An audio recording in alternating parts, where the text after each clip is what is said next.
This morning for our city council work session. We'll go ahead and get started. Connie, could you please call the roll? Cheatham. Here. Burrick. Here. Mangum. Here. Mansfield. Here.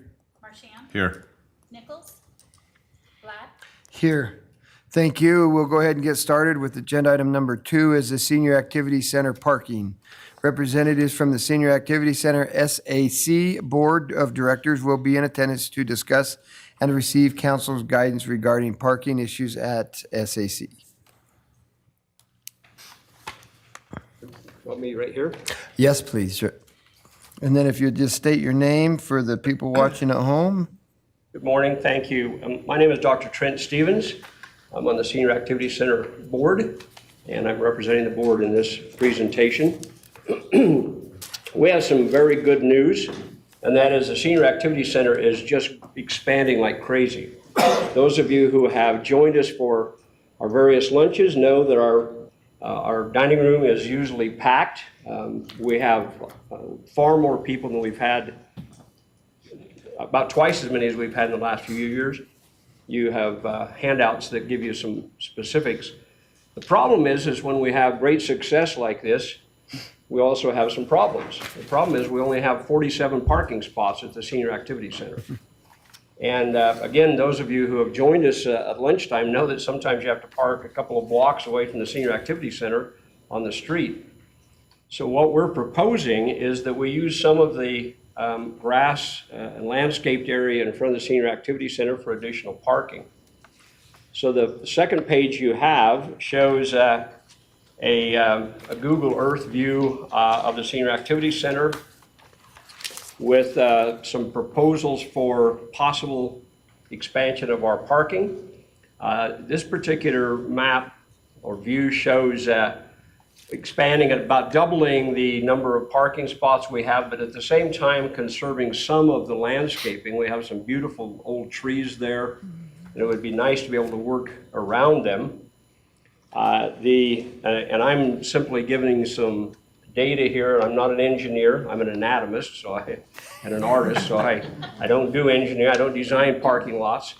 And then the next page, the last page, is simply from the Bannock County Parcel Viewer, and it shows the acreage we're talking about, the actual amount of land that the city owns, and really kind of maximizing the number of parking spaces at the Senior Activity Center.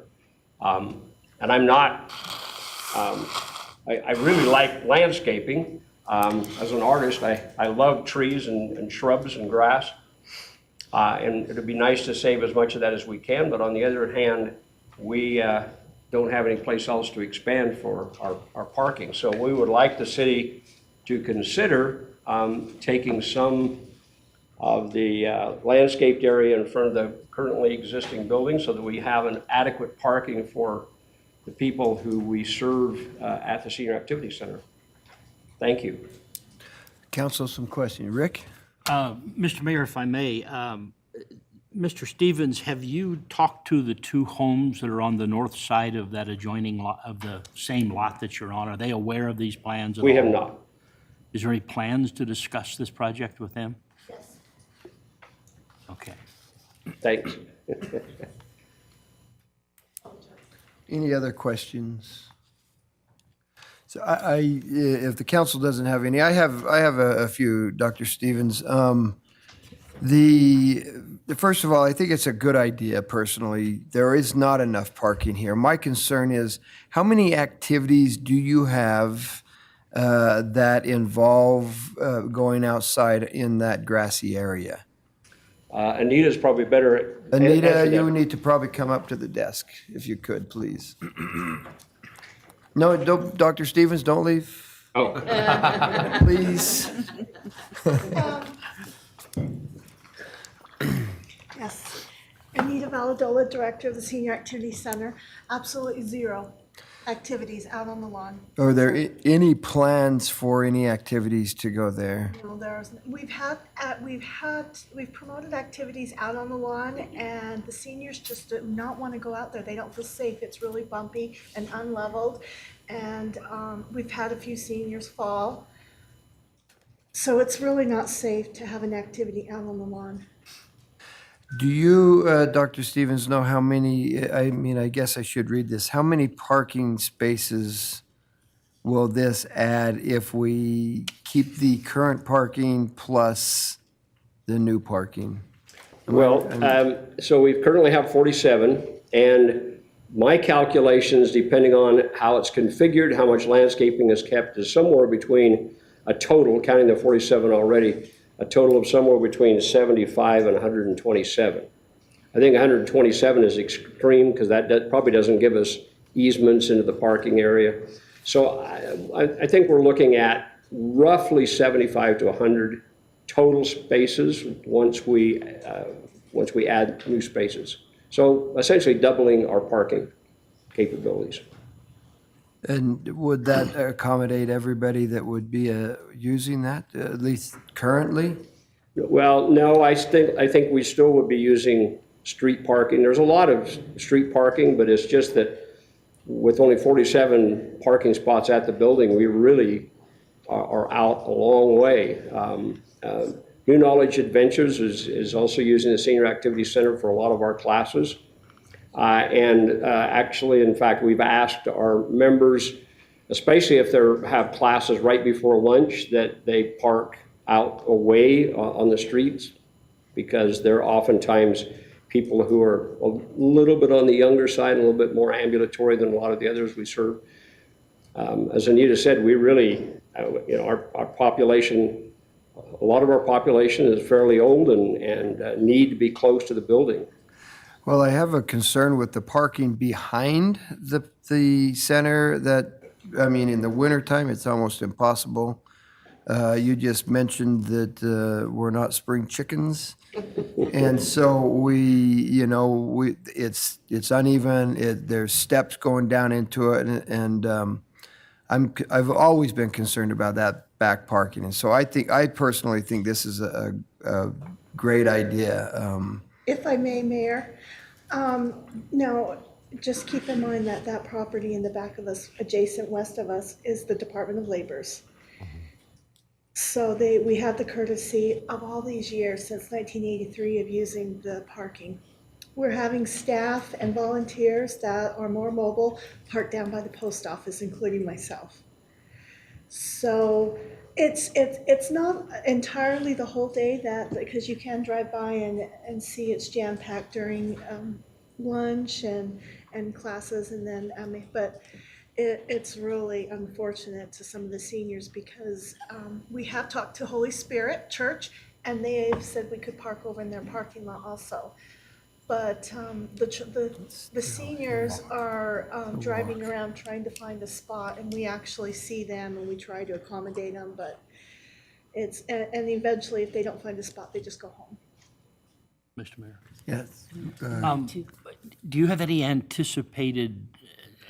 have you anticipated how many handicap spaces might be needed? I know that's been a problem on the south side of the building. It's very Yes. limited handicap. If you look at the two illustrations Yeah, I got it. over on the far north end of the building, there's actually two lots that the city owns on the north end of the building there that's currently landscaped, that's labeled extra parking.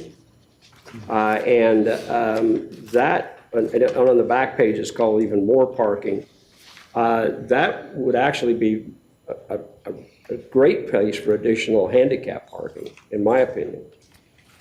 So there is place for that. We have 6 handicap spaces currently, and Mayor, your statement, I totally agree with. There's 15 spaces on the back side of the building. There are 6 handicap spaces currently.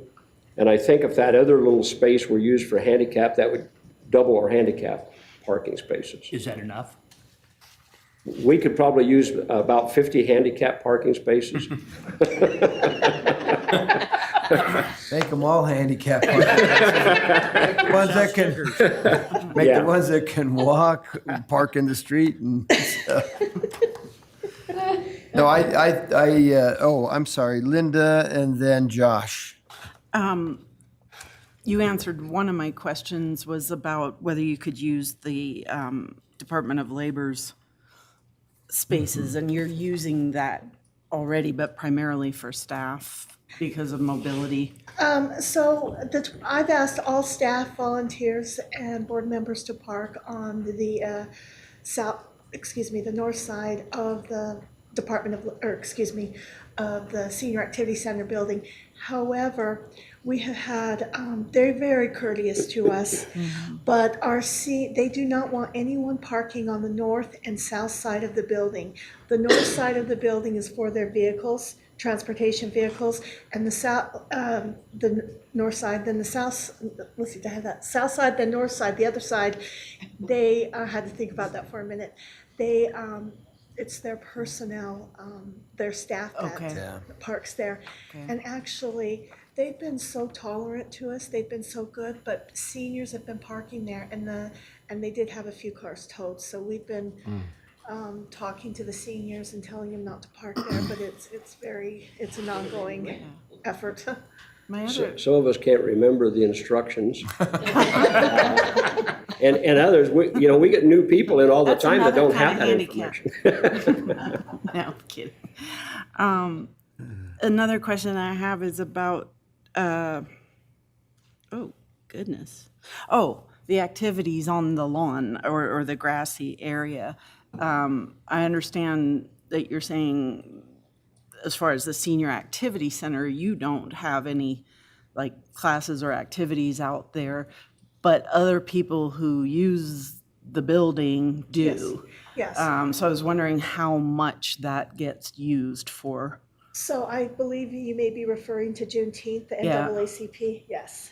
And they're a member, and we open up our facility to them.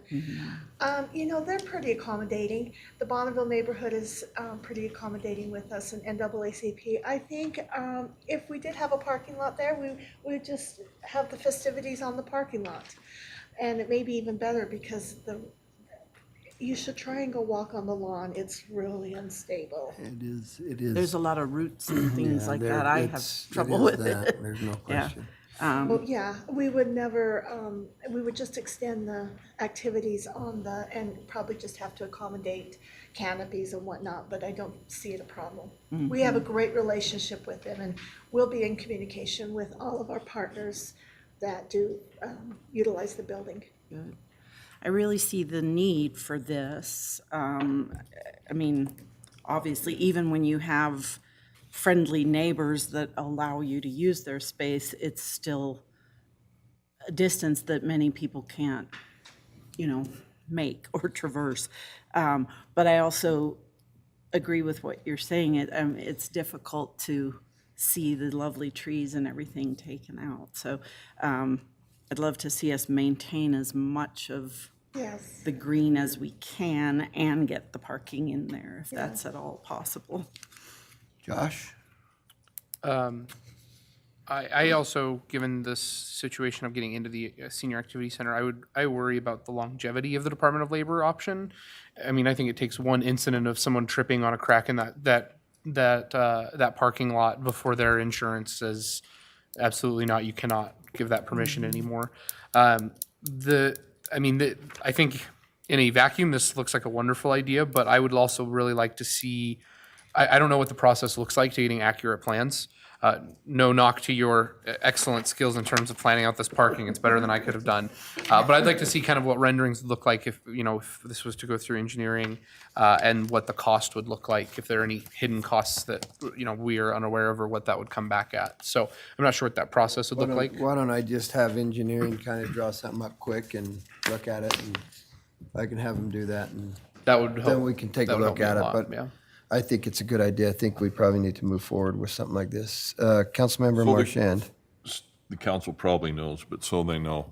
On the board are representatives from Bannock County and from Chubbuck, and we've talked about this for about, 6 months. As long as I've been there, we've talked about it. I told them that when this came down the line, that I'm coming to them to pitch in. The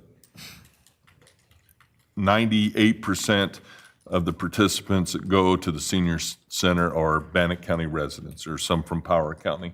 The majority I think, if I'm right, the seniors come out of Chubbuck here. They're placeholders in this thing. They're placeholders in this thing. So when it comes down to money, it shouldn't just be a one-way street is kind of the way I look at it. So Well, we're going to turn you loose on that one. that's fine. It's still the right thing to do. I'm good to, I I'm don't good to do disagree it. with that. They need to pay as well, so I don't disagree, but we'll go from there. I got Linda and then Rick. I just thought of one other thing with is there any restriction on that land as far as the Forest Service and that building being? I think the restriction is the building itself, not the dirt. I think we can go ahead and pave it if we needed to. I think it's the building itself that has the restrictions that may or may not still be restrictions. Okay. Just to respond to that, but I was a liaison for 4 years to the senior center, and we had some controversy over that building and what we could do. That building wasn't passed to the city from the Forest Service. It went to a private landowner first and then was acquired by the city. And I probably still have those legal documents, so there are no restrictions on usage of that building. But I want to make a point about the sidewalks currently. We need to do something here because we've got sidewalks that are a real problem across that parking lot, and they are a serious trip hazard. And ripping those out as part of this project and replacing them with asphalt or replacing the interconnecting pieces that'll be necessary with these parking lots, I think is something the city's got to take a serious look at because we've got a problem over there. Somebody is gonna get hurt if they haven't already. Thank you, Councilman, for mentioning that. So as what we have done on our part is we've went out and highlighted all the bumps in the sidewalk orange so seniors don't fall. But he's right, come and walk the trails of the sidewalk and they're very unstable. They're We've been broken. really blessed that no seniors have fell. Yeah, agreed. Councilmember Mangum. So I see that this is an action item. I don't know if there's an action that we can take. I agree with Councilmember Marchand that the others who are reaping the benefits of this center and these activities should also chip in. But I also see that this is a dire need for the Senior Activity Center too. And so I don't know. So I'm going to ask you not to make a motion. Correct. But what I'm hearing and understanding is I'm going to ask the engineers to put a thing down together. They can get us a cost. Councilmember Marchand's going to go beat up on the county and the city of Chubbuck a little bit. I would suggest that he takes Dr. Stevens and Anita with him as well so that they can be represented when he's there and we can have that discussion and then once we have numbers and we know what it's going to cost, we'll get it on an agenda so we can move forward with it. We could probably do it in a board meeting. I mean, there's two of them there. Yeah. Of course, it might make it easier for them to say no. Well, I think and then we can- that the appropriate place to beat up on them at the board meeting, yes, but then go and make a formal presentation to them at the county commission in a meeting where they can make a decision, and with the city of Chubbuck where they can also make a decision. And that's what I would do, I think. Perfect. So, the council, are you okay with that? Yes, sir. All right. Okay, then. Thank you. Thank you so much for your Thank you. Thank you consideration. very much, Thank you. absolutely. Thank you. One other point, is the engineering going to? Yeah, engineer's going to do it. I've already got, Okay. Jeff's head's bouncing up and down like crazy right now, so yeah. All right, super, thank you. We'll move to agenda item number 3, proposed February fiscal year 2023 budget amendments. Finance Department staff, i.e. Ann Nichols, will be in attendance to present to council detailed information on proposed fiscal year 2023 June budget amendment for the public hearing to be held on June 15, 2023. Good morning, Ann. Good morning, Mayor and Council. My name is Ann Nichols. I am the Administrative Services Manager for the city. Unfortunately, the finance staff could not be here for a variety of reasons, so they have asked me to pitch in and help them. I'm getting a little deja vu, but That's okay, we'll get through this too. So we're coming before you for fiscal year budget amendments. As you all know, we do build our budgets very tightly, but we also get grants and other monies that come in. We also have reserve funds that can be used, and that is what we're here asking for and letting you know about. We do have some grants and some requests for reserves to be used by 41 departments. 41 budget amendments is what we have, totaling $5,182,820. The amendment has been published on June 7th. It will be published one more time in the paper next week, with the hearing to be held in front of you on Thursday, June 15th. There are details in your packets for each of the requests and where the funding is coming from. We do have some of the departments in the audience if you have detailed questions. Council President Cheatham. I'd like to better understand the reason for a new entitlement department.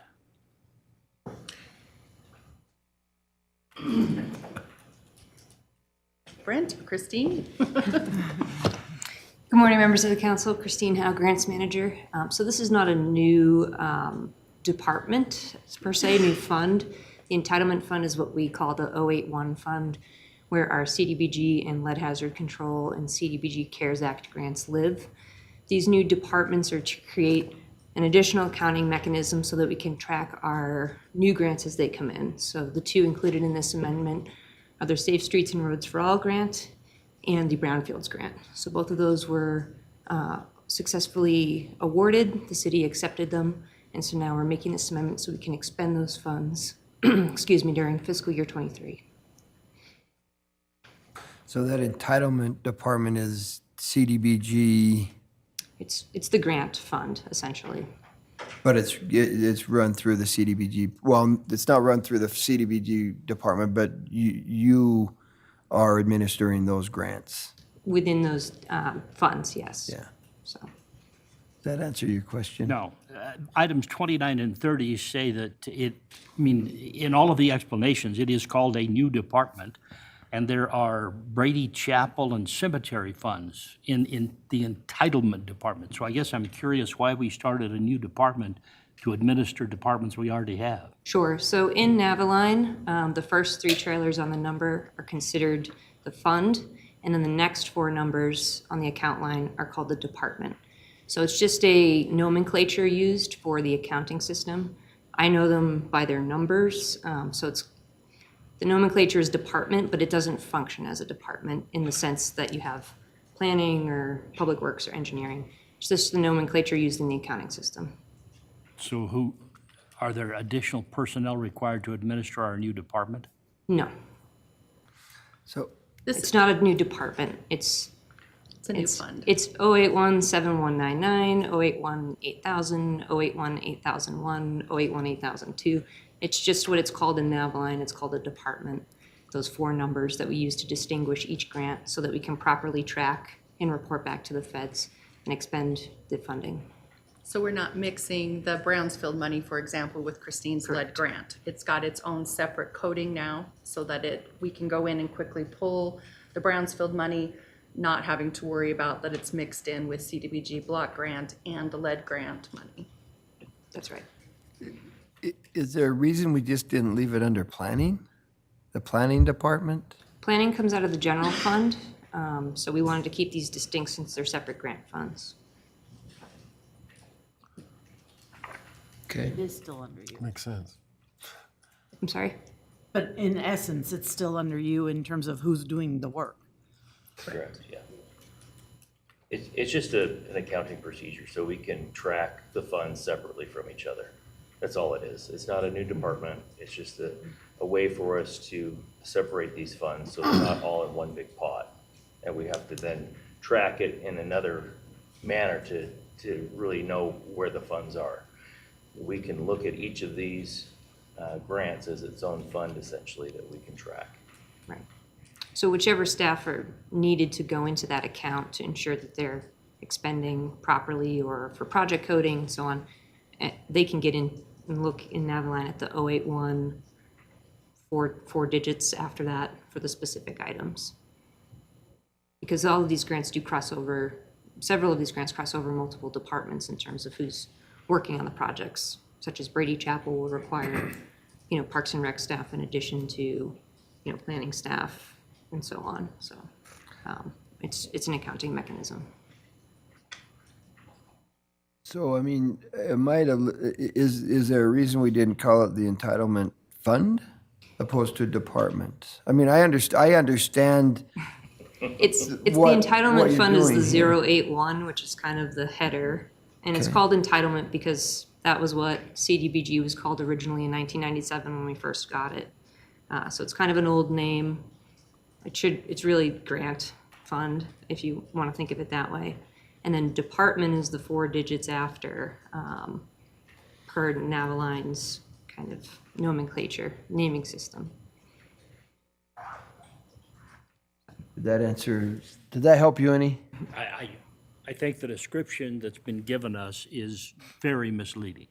It says right in the description, this is a new department, which implies, I think, to the general public that we've created something that'll probably require additional people down the road. I think that's misleading. I will let Jean know that that is misleading. It's certainly not the intention of anyone, nor do we ever intend to ask for additional. It's not an actual department. It's just a way to make sure, again, like the CDBG money doesn't get mixed into the Brady Chapel money, and the Brady Chapel money doesn't get mixed into Brownsfield money. We have separate underneath that so that the money is separate and easily identifiable. Councilmember Mangum? It's actually for me. Oh, I'm sorry. No, you're The fine. Mansfield.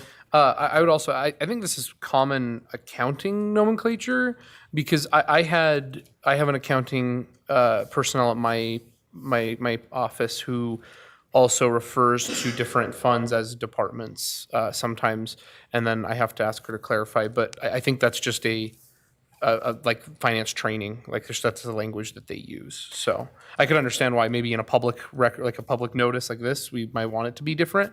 But I think that's just common practice. I think that it's important to make sure that we make that distinction so that if the public, because I can see what Rick, or Council President Cheatham's saying, it does look like we've created a new department that could need more people, and so it's Yeah, just. we can clarify that. That's, yeah, make sure that somehow Gene has that clarified so that it's clear if there is a records request on what this department is, that it's a fund. Because there probably will be a records request on it at some point. And we'll be able to easily fulfill it because it's in its own Fund. category. That's- We're just going through and separating everything out. For sure. Mr. Mayor, Yes. on another issue, I was curious to read that the library department funded Lookout Point. And that concerned me a little bit. We got $275,000 under item 23 from library department that, according to this, is used for construction of Lookout Point. That, I also actually, Council President, have a question about that because that bill was paid for out of Fund 78. And my understanding of the request is that it was supposed to be asking for reserves from Fund 78 to come forward into Fund 78 to pay for that. So I believe that this is an error. So I will check with Gene when he is back on Monday and we'll clarify that. That is what we talked about. was Well, Fund yeah, 78. it should not be, it's not in, it did not come from the library, should not be in the library fund, so. So if that is an error and we published it this way, do we need to delete that from any motion down the road or before that's corrected for legal purposes? I'm only the C or D string here. I'm the best I can. I noticed I'm Christine looking and for Brent the split as big man. quickly as they could too, by the way. Good morning, Mayor and Council. Jared Johnson, City Attorney. Yes, this is just the preliminary step in the budget amendment process, so those things can be tweaked as we go forward towards the publication and the public hearing, and then before we pass the ordinance, that can all be taken care of. And we don't have to start over with another work session, but that's one of the big purposes of today, exactly. The publication was yesterday. If the publication has already gone out, we can still, again, we're in the process. As long as the number doesn't go up, then we're still okay. And the number is correct. Thank you. All right. Any other questions, council? Thank you, Jared. Councilmember, what's your name again? I'm Mangum. You're Mangum? Yeah. I don't know why I always get you two confused. We look so much alike. You look alike. All the M's in one. I know, it's true. Line 22 refers to the airport and the SkyWest agreement. Does that need to stay a part of this, or is that going to change? No, that needs to stay a part of this. What Councilmember Mansfield is talking about is most of the public does not know yet, but Delta is going to take on the flying in and out of Pocatello by contract. And so that MRG will change to Delta once they do that, but that will be in the fall. Okay, And this will go away when that happens. got it. Okay, any other questions? All right, thank you, Ann. Thank you. Then we will move to agenda item 4, Pocatello Comprehensive Plan 2040. Planning and Development Services staff will be in attendance to seek feedback from council to discuss public comments received during Pocatello Comprehensive Plan 2040.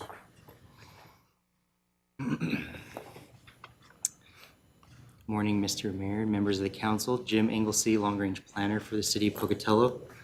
I also have Brent McLean, Planning and Development Services Director. And so, as you know, we've had a public hearing on the comprehensive plan and the future land use map.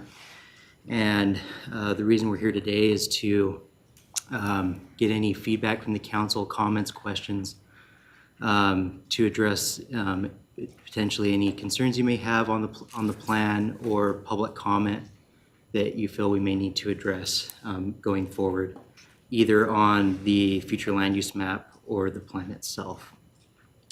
And so just to start off, as a result of that public hearing, we did make a couple minor adjustments. Myself, Brent, and the mayor met with a citizen along City Creek to address some of the concerns they had there with the proposed designation of open space. Originally, we had it on their property in areas that technically aren't developable. But due to their concerns, we adjusted that to move it back down to the property line, regardless of whether it could be developed or not. And so that was one adjustment we have made since the public hearing. You will have coming up in the future an additional public hearing on the future land use map regarding a larger change down on the South Fifth area due to other property owners that requested that. But we felt because it was a more of a major change that it needed to go back to a public hearing. Questions or comments from the council regarding the future land use map? Councilmember Mansfield. I'm not sure if this is with the future land use or with just the comprehensive plan, but I think there were a couple of comments regarding the designation of public space on what was their property. I wanted to know, I just wanted to hear staff's feedback on that. So the description of the designation itself? Yeah, I think that was part of it. They were concerned, and maybe this is the one, but someone who allows public access to BLM land through their property and worries that their property won't be respected if it's given the public designation, so things like that. Sure. The purpose of these designations is to provide an idea, a suggestion, an intent from the city of places that we'd like to see protected. And when it comes to open space, the benefit of property owners is that they have the U.S. Constitution and the state constitution that specifically protects their property rights. and thankfully for that.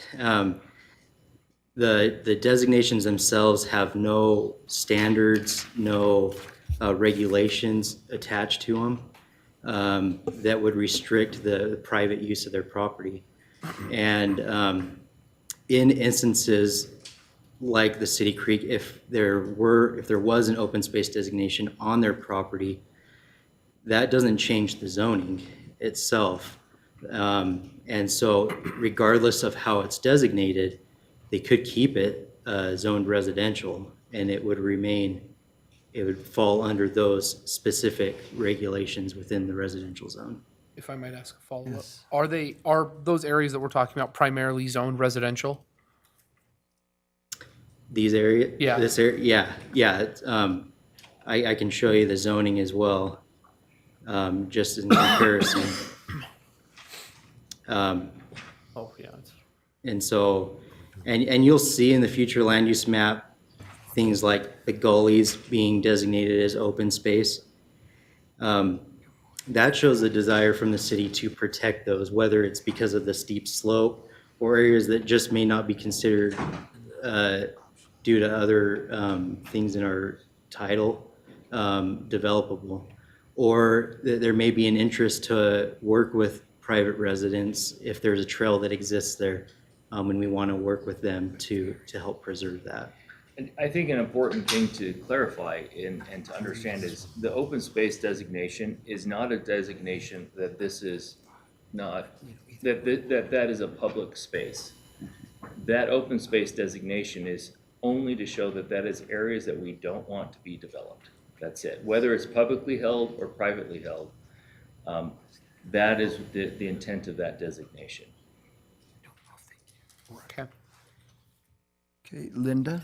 And just to build on Josh's comments and questions, I really liked and appreciated my conversation with you, Jim, about the difference between the designations and zoning, and that zoning is where you can affect, how the land is used and everything, and that the designations don't take away any private property rights or anything like that.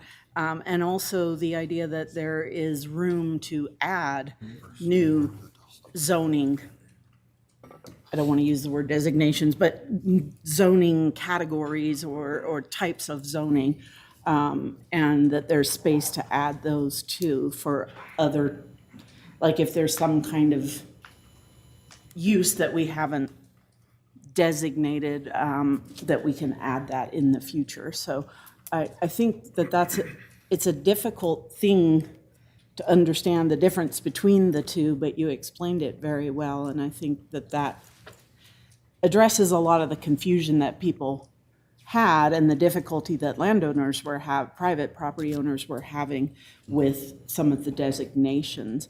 And I appreciate that that you three had the meeting with the one gentleman in particular and really addressed his concerns and made some changes, and that now has been addressed. So thank you for that. I have a comment about the comp plan, but I'll wait.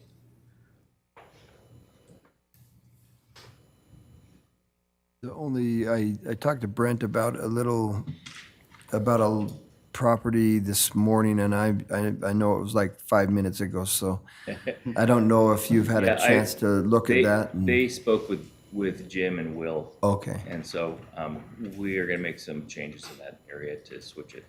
Okay. It was designated as mixed use, and we'll switch it back to mixed use. Okay. So it was in the designation that they would have liked, but that was moved out and it's We'll move it back. put back. Yep. Okay. Okay. Any other questions? Should I ask Go about ahead the and- comp plan?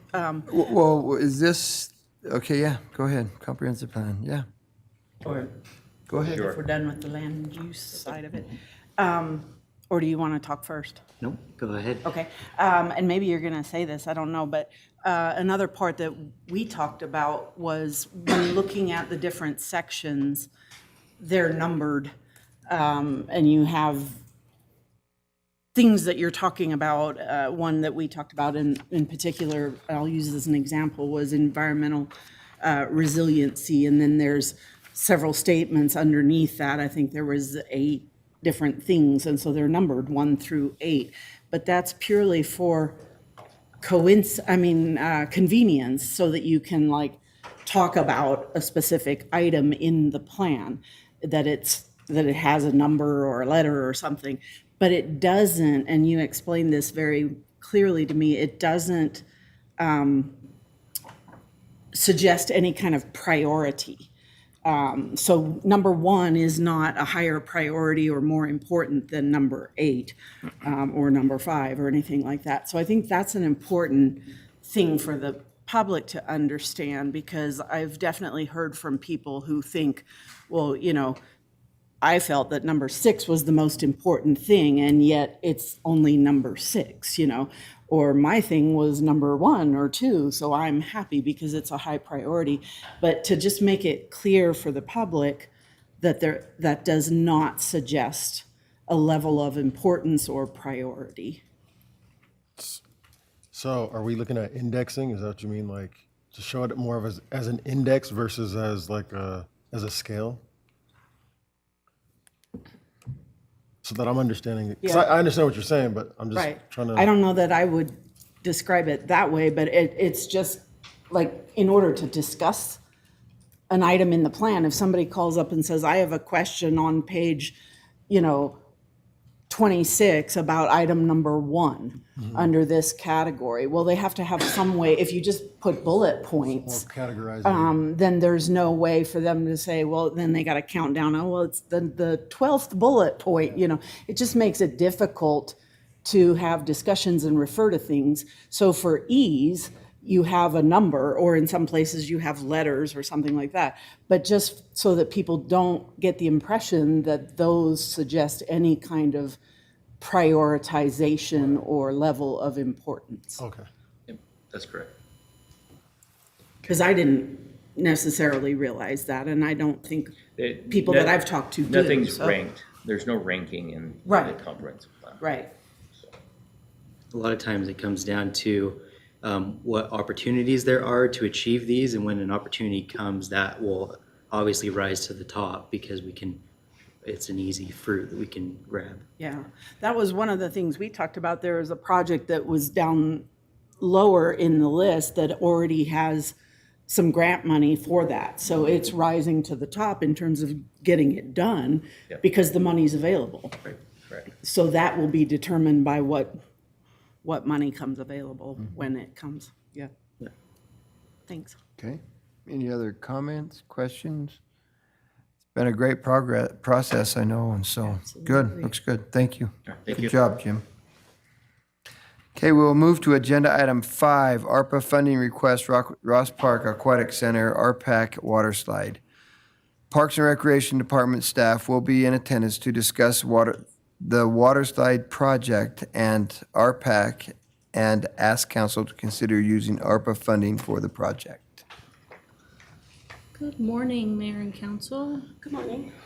Ann Butler, Parks and Recreation Director, day 18 or 19. Stacy Van Kirk, Recreation Manager, 14 years. Feels like 14,000 days. She got you there. Yeah, that's why I'll be doing most of this presentation. That's right. Well, we're here today to look at the water slide. As we know, the old one has been torn down and the community misses it. So I kind of put a presentation together, contacted 3 companies. So what are we really looking for in a slide that would replace the hydro tube that we had? I'm trying to go 20 to 30 feet high, like a 2-slide option, 1 closed, 1 open. The open stair concept versus the ones that were encased in concrete before. A canopy covering the landing, which would help the lifeguard at the top stay safer and not in the sun so much. We would like to see maybe a special feature that'll set our slide apart from area locations, other slides. And then we're really wanting a rundown versus another splash pool. So the rundowns are where you just safely come to a slow stop. And we'll look at that in some of the pictures. The slide companies that provided us concepts and pricing Concept pricing is not the same as if we got an actual bid, so it's kind of loosey-goosey. But we got one from Splashtacular, Vortex, and Whitewater West. And so then what I've done is provided you kind of what concepts the look for you, so you can kind of see what we're looking at. Splashtacular's concept, they gave us two, which was nice. Kind of different heights, different kind of fun turns, things like that. You can see the heights, 26.3, 23.92. Idaho doesn't really stop us from going higher. Price will drive that point. So our hydro tube was much taller, but I think with the 2 slide option we're gonna provide, and the twist and turns, we're gonna provide a fun slide and more options, even if it's not as tall as the hydro tube was. So that's what Splashtacular looks like. Vortex, this is their concept. Theirs is only 19 feet high on this particular one. They gave us a closed flume and an open one, and I've given the distance, but they look just as fun. And then Whitewater West, this is what their look is. They did throw in a little concept fun part where when you go through certain sections of the tube where there's either lights or something going on, that's kind of attractive and fun. I think it would be super fun during like the teen splash dances at night. They probably would really light up more, but all of them are capable of offering those things in their packages. So if we just clearly spelled that out in the bid that we're looking for something like that, they would include that in the bid. Just wanted to give you kind of a conceptual look to see that all these slides will fit where the current slide was. So underneath in the black and white is the old slide. So the last slide we looked at, which is the Whitewater West, this is their slide just sitting on that same property. So it doesn't go out any further than the old slide pool. It kind of creates the same kind of loop. It doesn't go out any further over the lazy river than the other one did. And it doesn't affect our private rental area, which is the old concession stand. So it kind of just nicely fits in there. And that's what we would look for. Footings and things will be different, but it does actually fit in the area that we already have. So we're not looking at needing more or less. Cost comparisons all over the board. Splashtacular came in. They basically, so I did slide price, installation, and freight because they were greatly different on those. They're the green and blue option. Then they have the red and yellow, so the 2 different slides. Slightly different in price, but they do include all installation, all supervised installation, everything. And then they also include the freight. And when I called him and asked him about that, he said, I said, why do you guys do that and no one else does? And he said he didn't really know, except for, obviously, like Vortex has a slide commissioning fee. So they're just paying fees to other people. And so that's what he believes, that they don't do that so they can keep their costs down. Vortex, theirs was a little cheaper of a slide, but they don't include installation. So we would have to go out, find our own contractor. They would give some supervision, but we would be totally on the bill for all installation. And then the freight, they charge us also $64,000 in freight. Part of that fee was also a $6,000 commissioning fee to someone. It goes to Vortex, but they pay someone for that. And then Whitewater West, they gave us 2 different kinds of installations. We can have a fully installed installation or a part installation, which means we would use someone like Mastercraft Pool and Spa to pull off the actual installation, but there would be a full-time supervisor here watching what they're doing. And so that does change their price quite a bit from the $570 to the $798.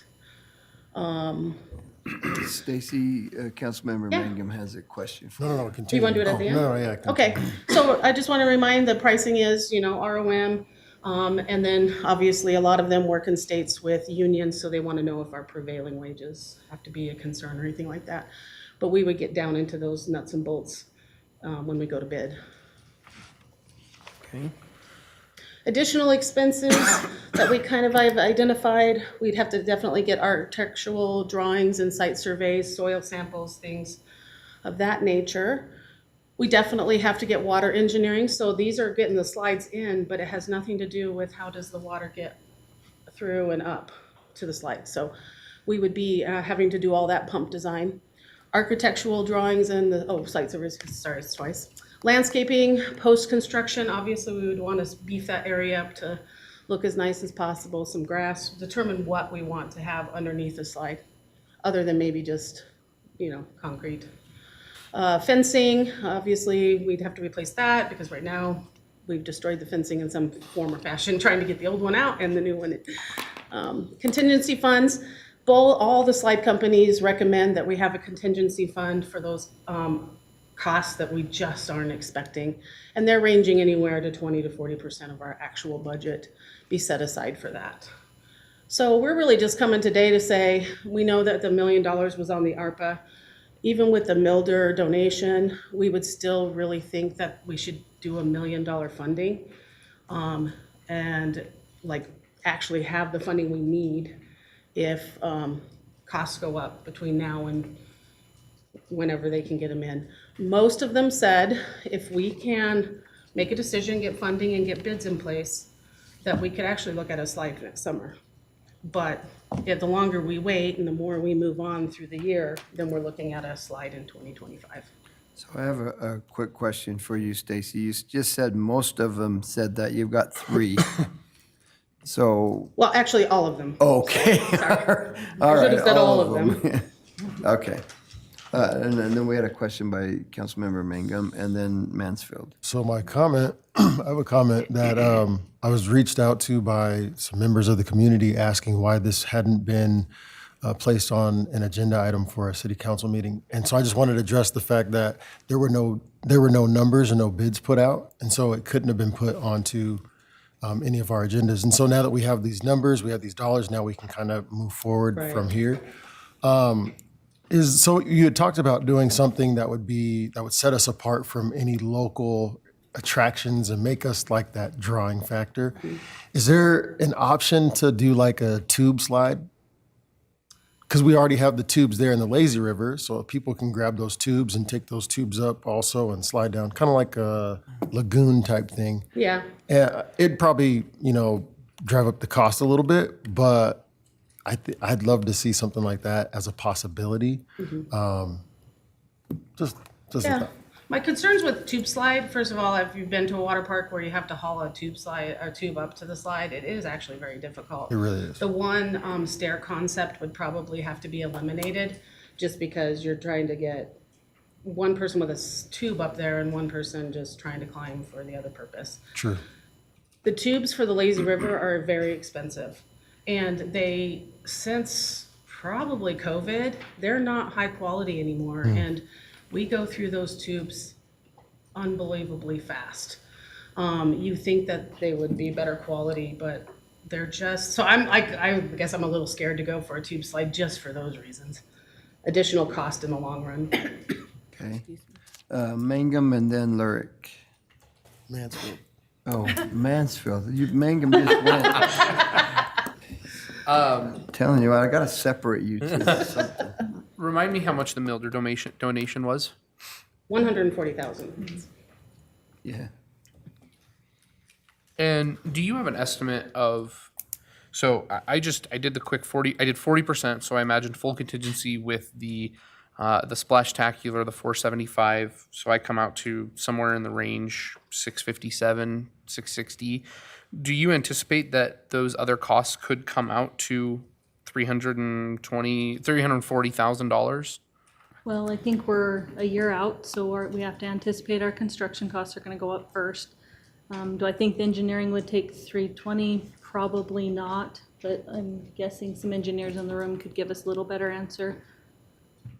I want to look that way, but I think they would be mad at me if I did. I feel like it's unfair to stick them on the spot with a number like that. So I'm not even going to look over there because one of them will stand up and then grumble when they do. So I did reach out to Mastercraft to try to get a loose number, but he did not get back to me because basically I have to give him what concept we would want for him to accurately figure out.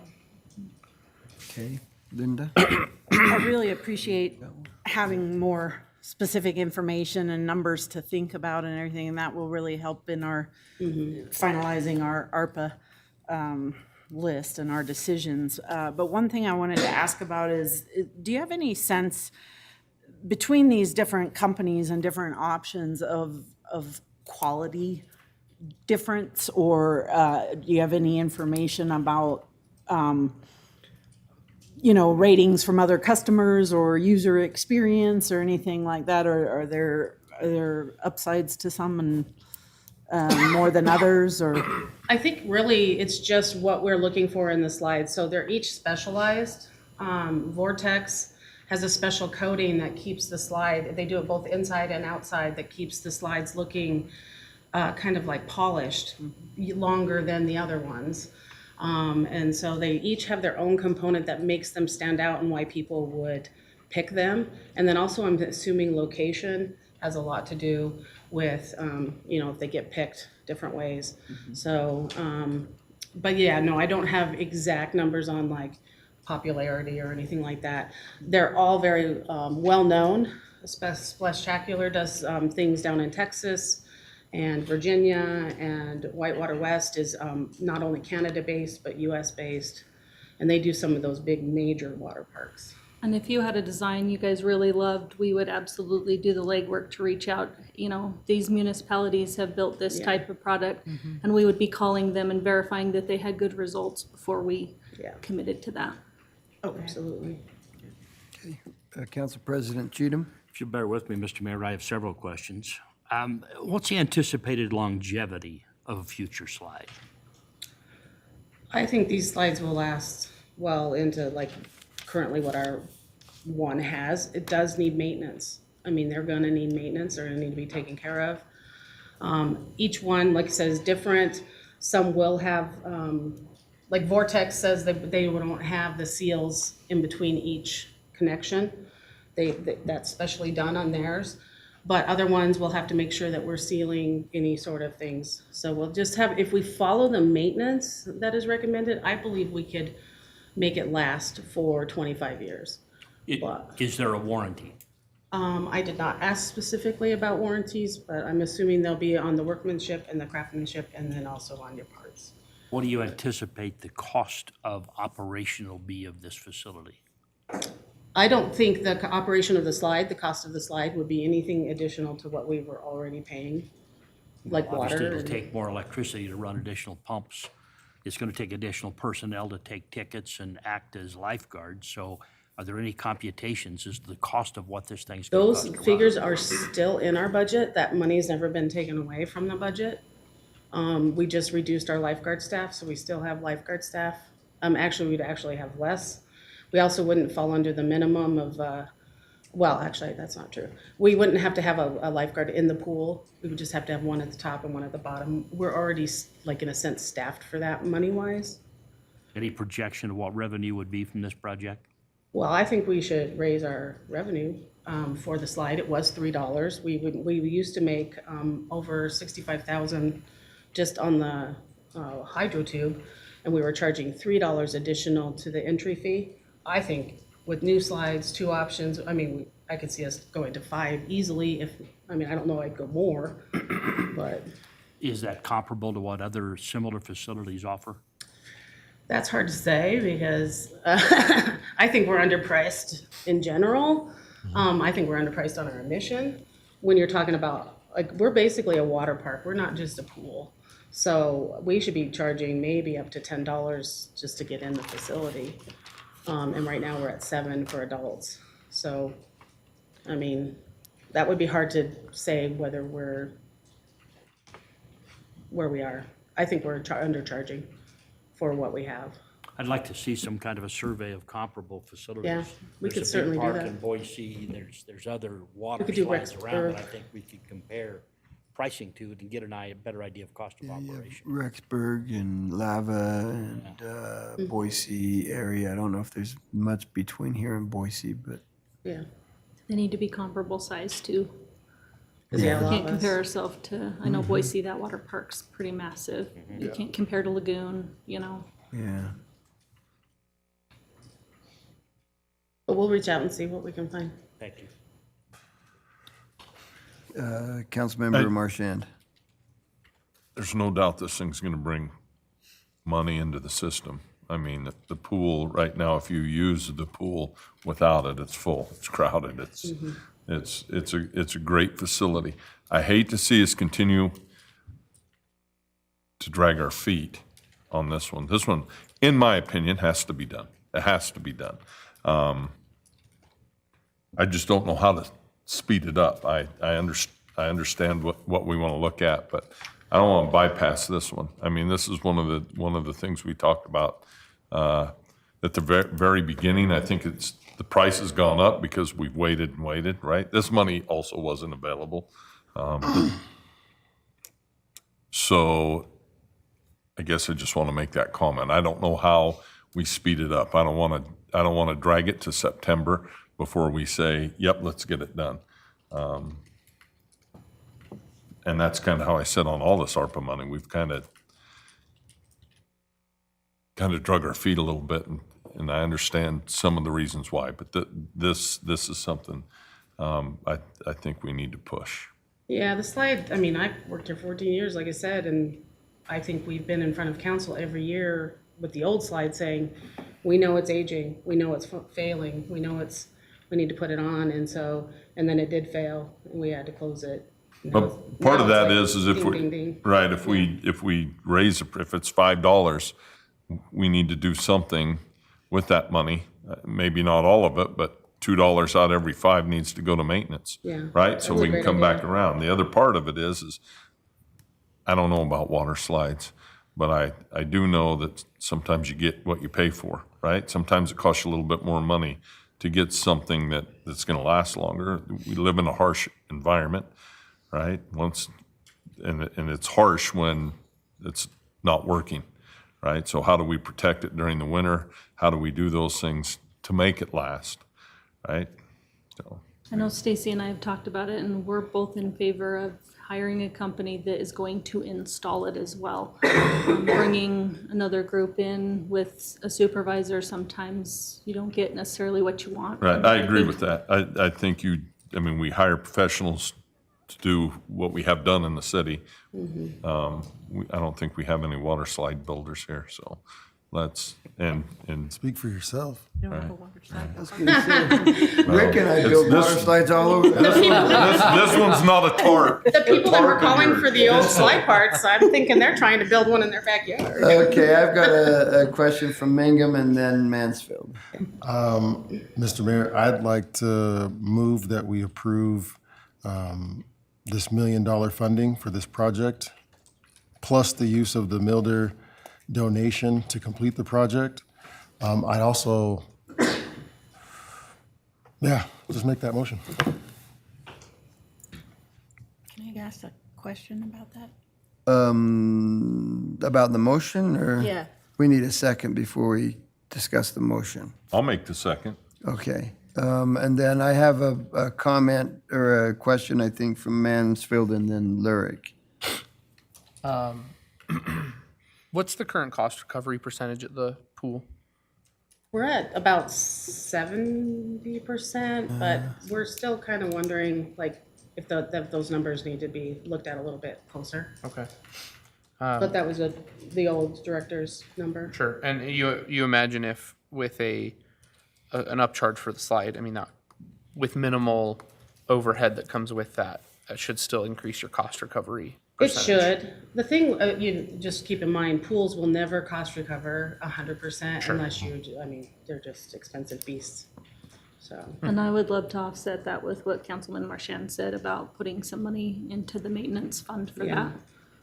that. The other thing I wanted to add, I looked it up for a quick reference for Rick. Lava Hot Springs for Monday through Thursday day use for 3 to 11 is $10. For 12 and older is $12. Friday through Sunday and holidays, $12 and $15. That does include use of both indoor, outdoor pools, water slides, and diving boards. So that'd probably be the way to do it, right? You're going to pay extra to use the slide, but it gives you everything else. yeah, and to set ourselves apart from Lava a little bit, they are a tourist industry. We're not. We're more of our families. from our own area, plus, but we do bring in tourists, and we do bring people from around the state and Montana as well. So, because we see guests as well from far away. But I would say our day-to-day users are a lot of our own residents. Okay, Lyric? And I just want to make a comment real quick before my question, and that I agree with the issue, I think, in the past has been not budgeting the maintenance part enough. And I think, we have done good things and then haven't had the money to maintain them. So I think building that in is a really important idea. But my question about the motion is more of a procedural question for you, I guess, is, and this is this item and the next item, number 6, as to how they relate to number 7, because we're going to have the discussion about the whole list. Are we taking these motions separately and deciding them before we talk about the whole list, or? Well, Because I want to do this, but I had it on my list, so. I think that if this would be part of 7, if the council says yes to this, then it just comes off the list on 7 from the discussion. It becomes a definite and thing. It becomes a thing that we're moving forward with, is really what happens with Okay. that. If the answer is no to this, then I guess you could still have the discussion and then make another motion in 7 to use this. But the council's been, I think we all want the that. way I've understood, the council's been pretty serious about doing this and about using this fund for this, and so that's why it's in the order that it is in. So we can just It see would how just pull it off how of- it it would- comes out with the vote, and then that would pull it off of 7 would- as a definite. Yes, yeah. And Okay. we'd be moving forward with it. I think that in order to do that, though, I think that Rick's question still needs to be answered. It would be, and we still need that information, because at the end of the day, it will end up coming back anyway in front of the council before we sign contracts or any of that stuff. And so there's been a few questions that still need to be answered, regardless of that. But it sounds like they're looking for funding options now so that next summer they would be in operations. And if we wait on it too much longer, that may stretch that out, is from what I understood there. And then- we're approving the proposed amount, not the specific Yeah, company not- or yeah. process or Yeah, anything. none of Okay. that. They've got some legwork to do first before we do any of that stuff. Rick had a comment and a question, and then Josh. I just have a comment on the motion. I am in favor of the slide project.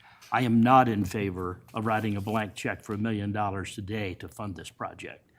I think we need some firm bids before we commit a dollar amount to this project, but I'd like to see that as quick as we could get them. And we get would this have going to and spend some money to go out to bid. Right.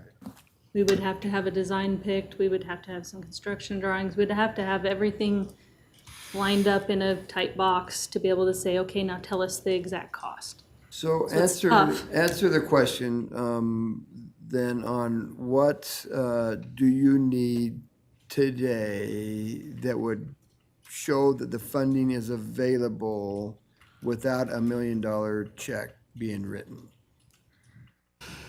I think we would just need a commitment to up to $1 million, or what, how do you want us to present it? To, because we'll have to go back to the companies and basically open a bid process saying, we want a slide with all this up to blank amount of money, No. something like that. We're- give them an amount of money. Or- It Yeah. takes away the competitive bid. Yeah, we've got Josh and then Linda again. That's the comment, very similar to Rick's, that I wanted to make as well. I'm not sure what the cost would be in terms of the design, like you were talking about. Could the Milder donation cover that initial portion if we, during the line item 7, earmark and say, because that's what line item 7 is about. It's not writing blank checks, it's earmarking our ARPA funds. So we can earmark it in 7, but it is not a full commitment check. Could you use the Milner donation to begin the process to achieve the exact numbers you need? Absolutely. That's But enough? also keep in mind what the intent of the Milder family's donation was, give is it to get the slide in place. So if we don't proceed, Right. they're gonna be upset. Rightfully so. Yep. Rightfully so, yes. Linda? And I wanted to just sort of say, similar to what Councilmember Mansfield just said, is, to me, we're not writing a check today, or even saying we're going to immediately. We're putting you on the ARPA list, is the way I understand it. So number 7, we're saying this project is going to be part of that money. So it's like an earmark, I guess, for this And project. we're great with that. Our whole intention today was to get out in front before the conversation and show you what we think it may cost. That was our whole goal today, is to make sure you understood we have some projects and get the face time to say, here's what we have. Yeah, and we talked about it. We would like to just know, we want to go as cheap as possible, but as well as possible, being fiscally responsible. But if it's not $1 million, we want to say, like, if you gave us $1 million, we want to give back. Right. You know what I mean? Right. We just want to know that that's kind of where But we can start looking. We're saying that Because it's a big we're difference. setting that money aside Right. from the ARPA funds, that's one of the projects we're gonna fund with ARPA money, is, to me, the decision we're, Or is this a close enough Making. size to what you're comfortable with, or do you want something bigger, or do you want something smaller? Yeah, Right. I mean, also, yeah, the concept. Now we know what a mid-range slide's gonna cost. Yeah. If you guys want bigger, we need to know now so we can look bigger or smaller. but that's why I was asking about the procedure here of how this item relates to number 7, because I see those as, So I assumed that we would be looking at a dollar amount. I think right, the, an estimated dollar amount. yeah, I think that, that it becomes a priority is what they're looking for and Right. needs. Knowing that it'll be coming out of ARPA, then they can proceed and get some numbers for us. But Councilmember Marchand and then Mansfield. And I guess that's where I sit, right? I'm saying they're looking for $1 million. Yeah, I'm not writing a blank check, but I want to tie up $1 million Right. that they can make, that they know that money's there, that it's going to get paid for. If they spend 400,000, the remainder comes back and then you figure it out. I just don't want to get to a point that, and I guess it could happen, right? They need to know, we need to know, they need to know, the public needs to know, ARPA money. There's $1 million gone and it's dedicated to this. Hopefully, they don't spend all of it. I mean, I'd love to see us get a great slide and we have some money that we're sitting back again going, okay, now what are we gonna do with this? Or how do we reinvest it into whatever? But I truly think we need to tie that money up now and say, that's off the list. So we're not looking at it for anything else, because the list is unfortunately gonna continue to grow. It just continues to grow until we're done with it. But that's where I'm sitting with the motion, to say, yeah, there's $1 million there. You certainly don't need to tell anybody on a bid, I have this money. You just say we need your bids, and then we'll let you know if we can afford it or not. Right, yeah, at we're gonna that give point, them the right? concepts, what I showed you at the very Right, beginning, what exactly. we're looking for. And I'm good with them. I like them, but really what it's gonna come down to is the professionals saying, we think this is the best bang for our buck, whether that's the cheapest or the most expensive. Sometimes we spend more money to make it last longer. I want the money tied up. I want the Milners to know, yes, we are serious. Here we go. That's where I'm at. Mansfield? Two things. Number one, I don't know how the rest of council feels about it, but I think one of the conditions in bid should be that labor and installation is included. In terms, because then, if whatever conditions we set, I think these mid-range slides are the good option. I think the height's been appropriate. But the biggest thing that I see when I'm looking at the price difference that in the long run is going to be whether or not installation's included. So I think all bids should require installation as part of their bid process. I agree. I hope that was part of the plan. I hope council would agree, but and if Jared wants to come up and yell at me and tell me I'm wrong, then feel free to. But no disrespect to Councilmember Mangum. I worry I would prefer to have one single comprehensive motion on budget 7, especially given the language of the approval of funds as opposed to the way in which we designate and earmark the funds in line item 7. So I would personally be more comfortable with a full motion done in 7, but that's just my personal sentiment, so. Okay, Mangum, you had something, or you were just telling me they had? Okay. Yeah. All right, so right now, council, we have a motion on the floor. I guess the motion maker could withdraw that if he wanted to and include all of them in the same, or we could keep it there. But as right now, we do have a motion on the floor, and it was a motion by Mangum, second by Marchand. So for clarity, based off of what Councilwoman Lyric had stated, procedurally, this doesn't interrupt. If we just redact that, it doesn't interrupt 7, correct? Okay. So I'll withdraw that motion. May I make another motion? I'd like to move that we proceed with getting a slide built as quickly as possible for Ross Park and instruct Parks and Rec staff to bring back bids as quickly as possible, so that the public understands we want this to happen. We just don't know exactly how much money it's going to take and how much of the ARPA funds we need to commit to do that. Do you, so I've got a motion here. Do you want to wait until 7 to make that motion to include it in that, or? I think we need a motion for staff now that this is a go. We'll stop dilly-dallying around with this thing like we have the last 2 years, and let's get it done, but we aren't to specifics yet. Okay. Do we need a motion just to give direction? Yes. Because I think they have the direction. Right. On the direction we want to go, but I don't know if it necessarily warrants a motion. And I'd rather And that's finalize why, in 7. and I think that's why the $1 million was being set aside. Again, we might not use the total million, but Then let's only obligate 700,000.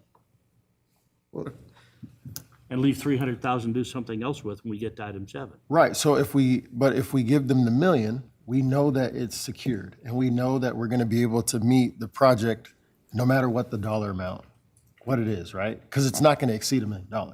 Probably won't even come close to $1 million, but we do have it secured. Well, you've got the one option there with the crew provided that's $800,000, and so you're gonna push $1 million in a Well, then, heartbeat. in 7, we already have it earmarked essentially $4 million. Right. Councilmember Mangum, or Mansfield? Yeah.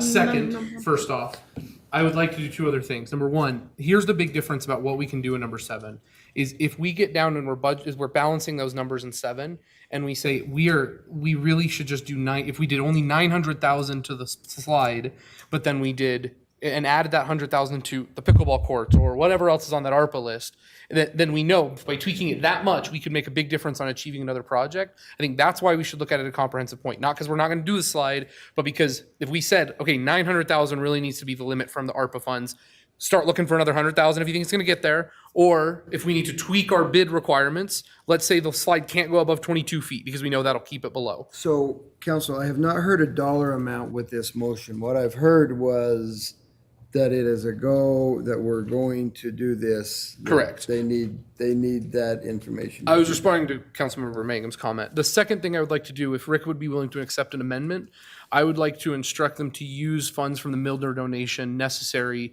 to begin the bid process. Accepted. Okay, so I understand what's going on here. I get it, right? So if it's 1.5, are we doing it? No? I'm in favor of it. I'm just saying, right? At $1 million, when I lock $1 million in, if it doesn't happen at $1 million, then we got to find, 1,100,000 and whatever it is. That's what we have, right? With this motion, when I look at it, I'm going, okay, I'm good. I'll go with the motion. But if it's 1.5, then when we come back, I want to hear, well, we should have done it for $1 million, or we only said $1 million, or we were hoping it was going to come in over $1 million. All I'm trying to do is say, with Corey's motion was there's $1 million tied up here, and it's a little bit more than that. So now go out and get the bids, and hopefully it's coming in under. If it comes in under, then we know we have extra money somewhere to add to something else at that time. Council, I think the direction that, and I do have a motion on the floor right now, but I do think that the direction is not a dollar amount right now. We've got some conceptual bids here. And so the idea that it will come back at $1.5 million, I think if we don't do something this year, then yeah, next year it's going to be $1.5 million. Construction costs are coming down. Things are gonna happen. And so I think that whether you move on it at this agenda item or agenda item 7, Stacy needs direction, Ann and Stacy need direction to move forward so that we can get this thing going, is what it is. So if that happens now or in agenda item 7, I don't think that matters. I don't think it's a dollar amount that matters. We have a dollar amount right here. The one that we do know with the crew is $798,000. Not a permanent bid, though. Not a permanent bid, but they're not gonna be far from that number, I can assure you of that. But the others that don't have the installation is the key, and I think that's why it's important to have that included in what it looks like when you There's install two it, that so. have full installation. Right. The Splashtacular Oh. is much lower price, Mr. Mayor? Okay, but also includes we're ranging between $475 and $798. Okay. Two very different bids. Councilwoman Lyric. I mean, I am sensing that we all want to do this project, so I don't think that's the question. But just whether we're going to approve this now and take it off the list when we have the discussion of item number 7, or whether we're going to discuss it in 7 in that context. But I just wanted to make one point is, to me, the $1 million, we have to have an amount for the ARPA discussion. It's an earmark of, we don't know exactly what it's going to cost, and that will come, and we want you to proceed with getting that information. But we can't just say, to finalize number 7, we have to have some amount. So I see this as just like a placeholder or an earmark of we're setting aside that money to get a slide done. I just also, when it comes to the ground stuff, it hasn't been touched in 30-some years. We know, we just had to do some work, some trenching. I mean, we have a lot of volcanic rock that they're gonna be working around. I think they're gonna run into things in that ground prep. And so I'd like to make sure that we have enough money to. So right now, I do have a motion on the floor, but I have not had a second on that motion. Yeah. I seconded, and then Oh, did you you catch my seconded it? amendment? Oh, I caught the amendment, but I did not Okay, I did catch the second it. second. What was the amendment again? Authorizing the use of the Milner donation to begin the bid process. Does this motion, if approved, if we vote and approve this, does it put a hiccup in number 7? No. I got an attorney now that wants to weigh in, so. If I may, Mayor and Council, thank you. To that point, I do have one suggestion for your consideration. Without some funding mechanism, it's a little hard for staff to go forward and with a straight face go forward with the bid seeking process. Now, that'll probably happen in 7, but we don't know that. That's another separate agenda item. So you might consider adding one more amendment to the motion that's currently on the floor that's contingent upon funding being approved, whatever that amount is, in agenda item 7. Otherwise, this motion, it really becomes null and void because they can't go forward without that funding. It's a procedural thing, but it's something to consider. If you don't do it and 7 happens the way it seems like it will based on this conversation, we're still okay. The problem is if it doesn't happen in 7 the way you're discussing, then this motion kind of becomes difficult for staff because we really don't have any funding other than the engineering and groundwork and putting together the bid specs with money, but no further financial authority. I hope that makes sense. Mr. Mayor, so if I can ask our legal here, does this motion need a number, or can that come in 7? It can come in 7, but I have to always assume things won't go the way we would like it to. And so if it doesn't come in 7, this motion and whatever agenda item we're on now would basically become null and void. That's why I worry about this motion on its own being able to stand. You said we don't have to put a number. Sorry. If I may continue, that's why I'd rather move to 7, pass this, move to 7. We're going to juggle numbers. And as was represented by Councilman Mansfield, if we need to move, if we need to pull this back to 9 or 8 to make all the projects we want to accomplish happen, I think we can do it then and not have a prior commitment on those numbers before we see exactly how this is going to go.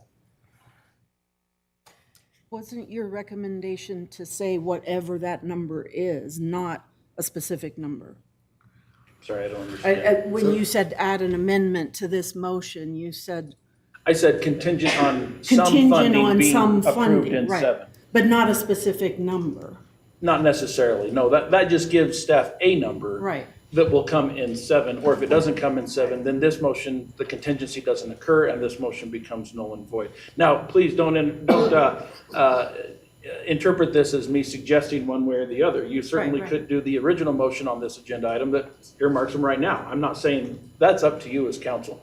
But if you do the motion the way it is now, that does need to have that contingency, otherwise the motion doesn't stand on its own. I just wanted to make sure in my mind that I'm clear that what Rick is saying that he wants to do with his motion, you're not saying that that's a problem, that we can just add the amendment of contingent upon some funding, but we're not saying that amount yet, so we can still have that discussion in 7 and figure out what that amount is going to be. Is that, I'm just trying to clarify my understanding. That's exactly what I'm saying. If Okay. you'd like to move forward with this motion, my recommendation is the contingency that some funding be attached to it, this project in agenda item 7. Okay. Sorry, I hope I didn't make it more. Yeah. I'd like to offer an amendment, if Rick will accept, that his motion becomes contingent on funding being established and earmarked in agenda item number 7. And if we fail to do so, that we return to agenda item number 5 for reconsideration. Approve? Okay, so I heard the typing stop. Her eyes kind of roll over the back of her head. I don't think she understands what the emotion is, so could you repeat the motion? Yes. And you got, Marchand. Second amendment is that the motion is contingent upon funding being established in agenda item number 7. And if the council fails to do so, that this agenda item is revisited.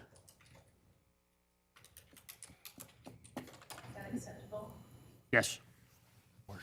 okay, Scott, you got something? Well, now that she's got that all typed in there, it sounds to me like we should just move to 7 and get it done there. Because, I mean, truly what he's saying is when we get to 7, we're gonna lock down some money, right? And we're definitely gonna lock down some money here.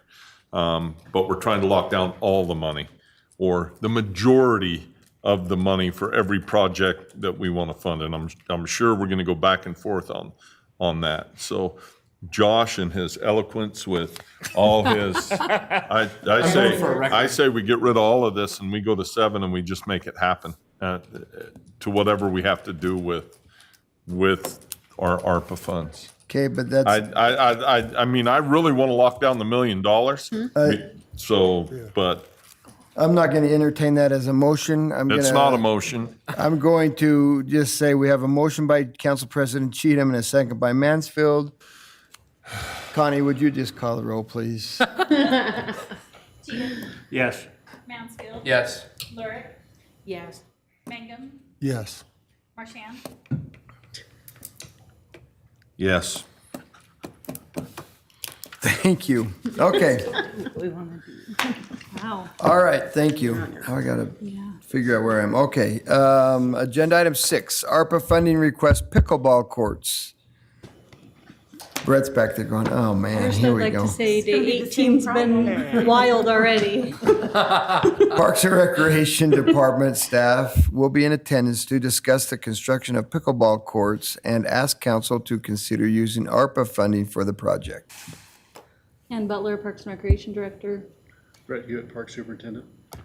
We are bringing you information today about pickleball courts, but first I just wanted to thank my staff for the last 18 days. They've adjusted well.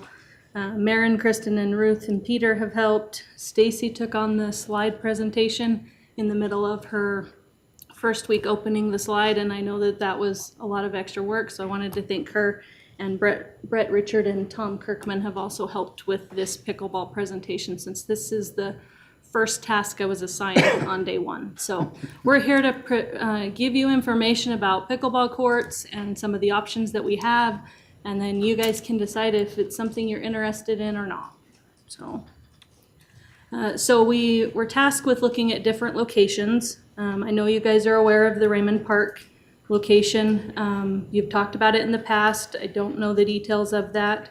But today we're here to talk to you about some potential new locations of just pickleball courts. So we've identified 2 locations. The first one is Ross Park.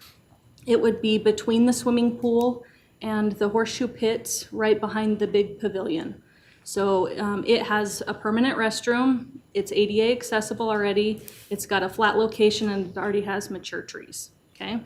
Optimus Park, which is right out here. You guys see it right on the curve where they put in the new transit stop. It only has portable restrooms, which our pickleballers don't necessarily appreciate. It's ADA accessible already. It's flat location, and there are some mature trees, but less shade than Ross Park would accommodate, okay? Raymond Park, I'm gonna throw that out there. We're not recommending it for a brand new location at this time, but it does have portable restrooms. It's not ADA accessible at this point. It would be a retrofit for the existing tennis courts, so it would turn 2 tennis courts and 6 pickleball courts. The playing area would be smaller than a regulation court to retrofit into that space. It also has existing lights, which we'll talk about a little bit later. They're about 15 to 20 years old right now, and there's minimal shade in that location. It's also down in the hole. Everybody knows where that is, right? Mm-hmm. So it's always gonna be the low spot in that location. So I gave you just kind of a rough estimate there about the space that it would fit in, and this is the biggest footprint that we would see it fitting in. So if you pick a smaller option, obviously it's gonna look a little bit different.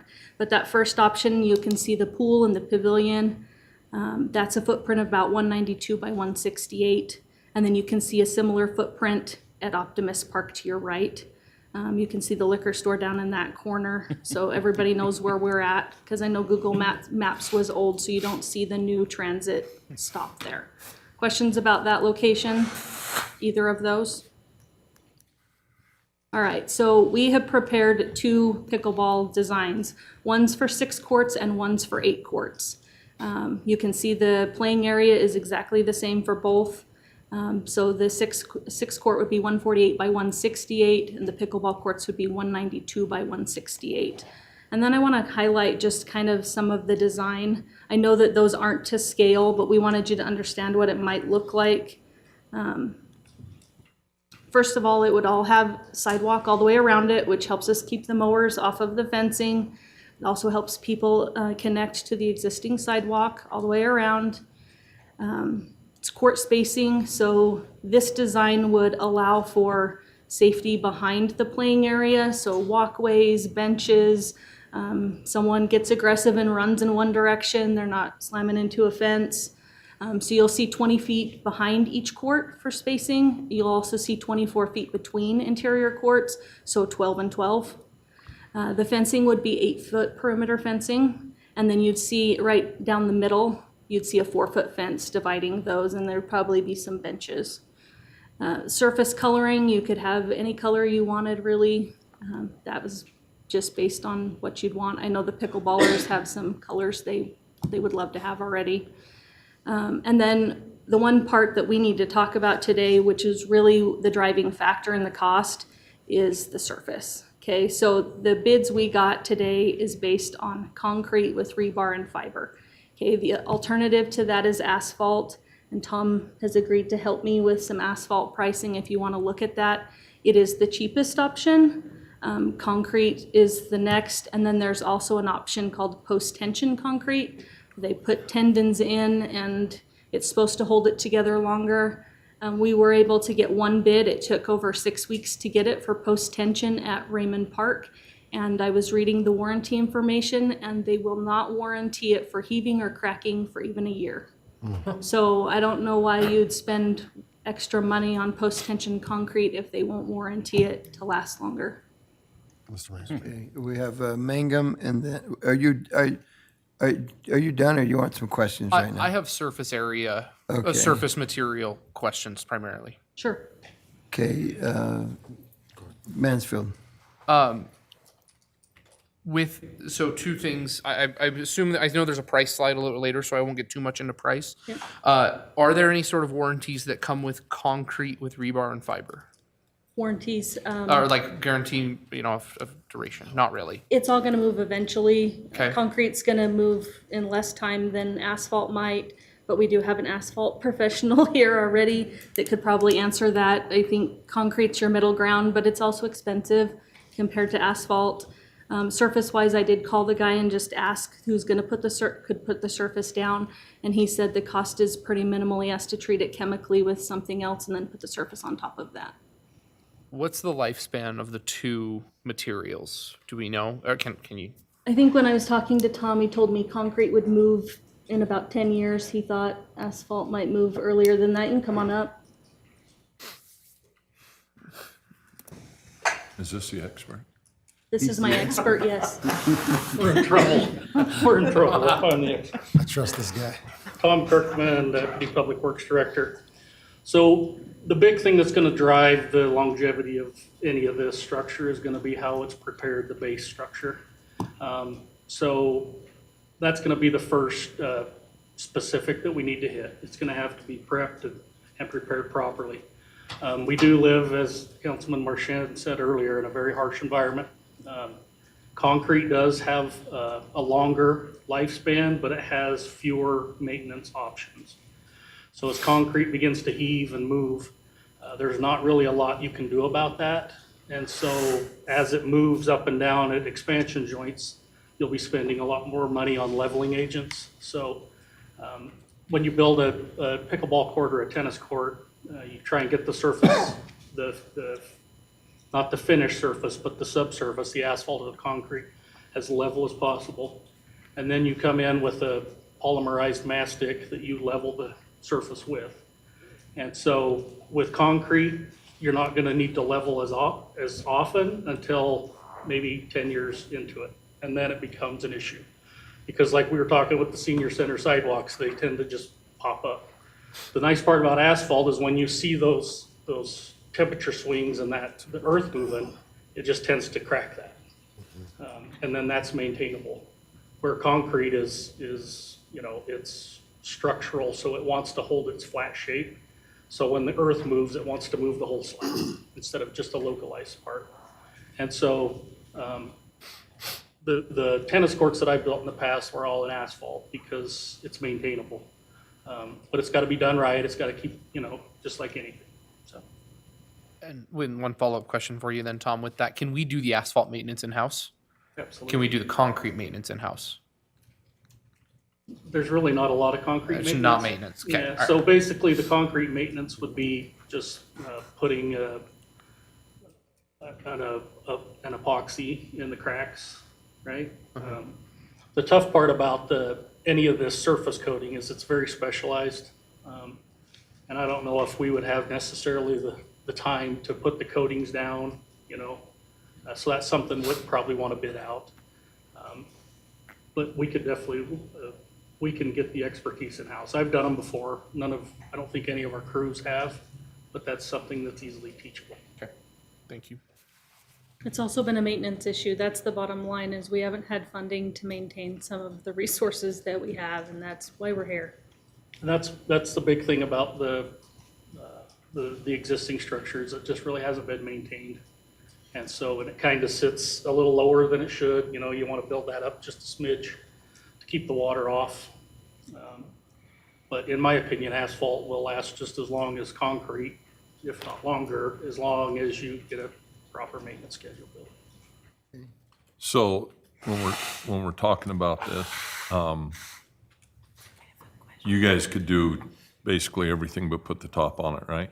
And we do the could do ground, it, but- do the ground, you could do prep the ground, put the asphalt down, hire somebody to come in and do the top. So in your opinion, is asphalt the easiest to maintain?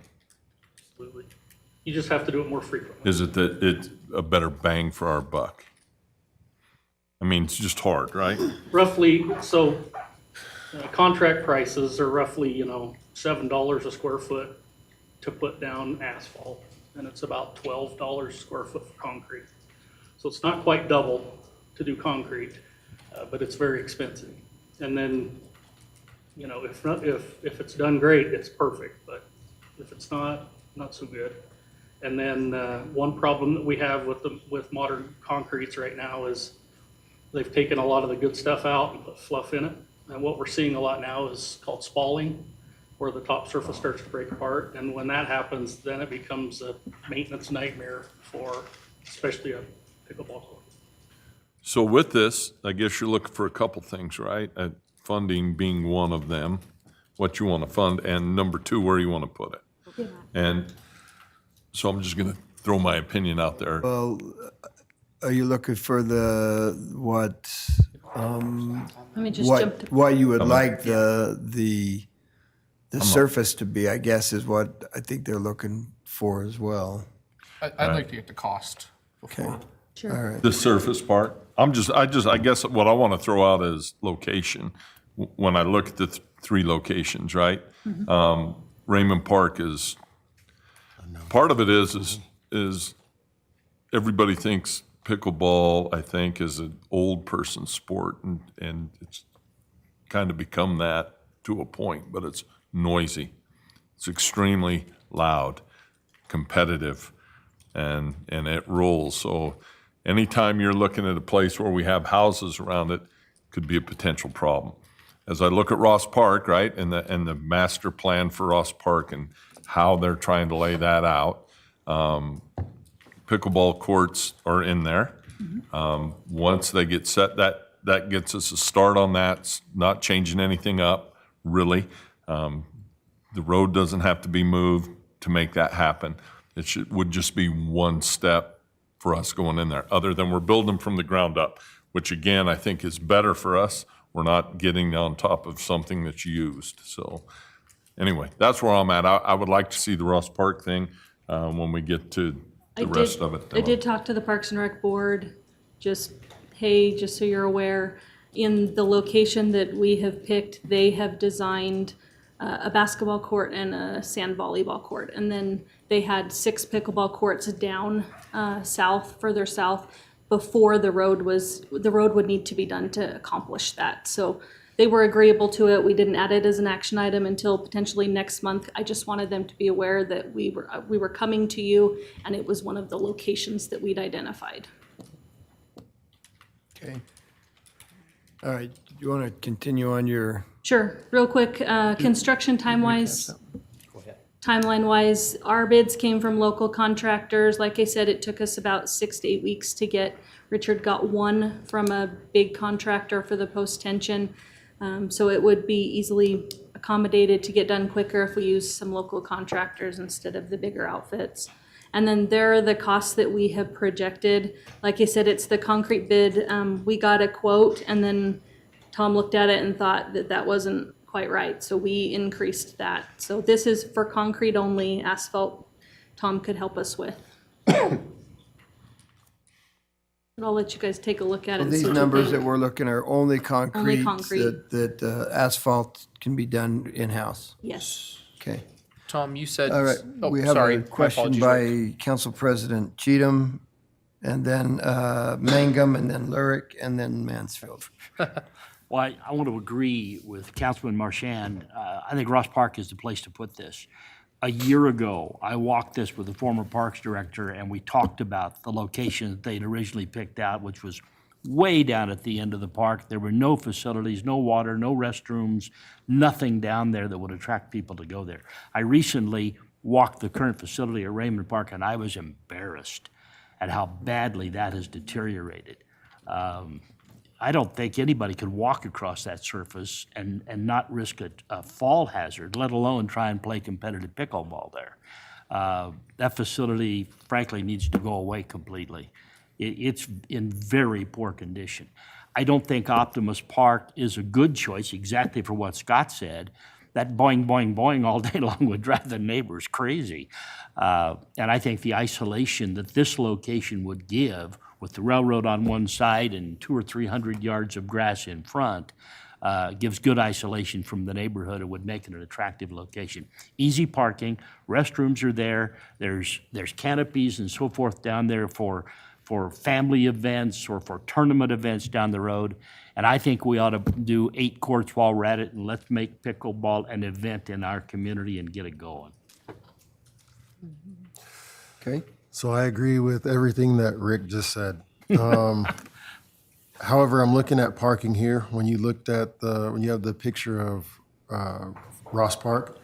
Yep. So in the summertime, when the pool is open, it's packed.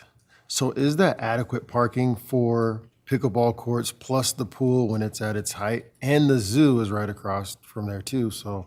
That was part of the reason we brought the other idea of Optimus Park there, because you could park all the way around, plus you'd have this as overflow.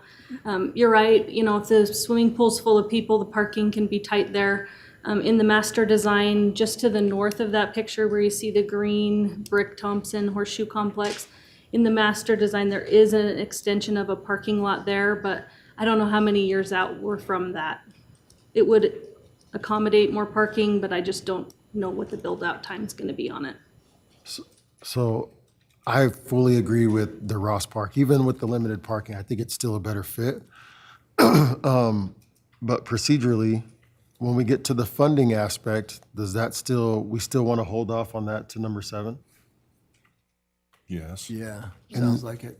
And then a couple other questions, it's a question. Do we want to make a motion on location, and do we want to make a motion on the number of courts, 6 versus 8? I think it's appropriate to do so if we want to make a motion here. So in that case, I would move that we specify Ross Park as the location for 8 pickleball courts.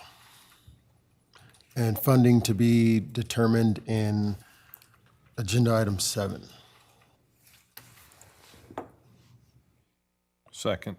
Okay, I have a motion and a second. I have a comment from Lurick still and Mansfield.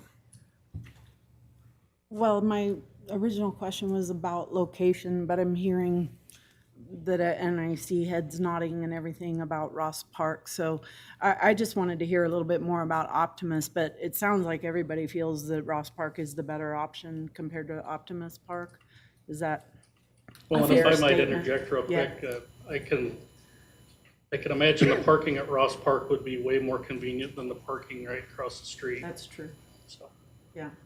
So I agree with that location. The other thing I wanted to say, and maybe this could be an amendment to the motion, is, excuse me, it sounds like everything we've heard, I think that asphalt is the better option here. I mean, like you say, there's pluses and minuses to both of them, but that sounds like something that that it is maintainable, I think. And there's issues if, like you said, if you get the concrete exactly right, then you have a great court, but more and more concrete has problems, and I see that all over town, including my own sidewalks and patio. And so I would like to make an amendment that you include that we go with asphalt. Are you Accepted. amenable to that? And then my last question was just about the end slide, the other amenities. Was that only for the Raymond location? The Ross Park doesn't require So we additional? got an electrical bid to move the lighting from Raymond. So they would use the posts and then they would replace the head components. It was about $70,000. Brett had met with one of the pickleball gentlemen and asked about lighting, and they were honest. They said, we're up pretty early in the mornings and we're gone. They weren't anticipating needing lights there at this time. And then we just wanted to make sure we threw down some information because we will need some benches out there.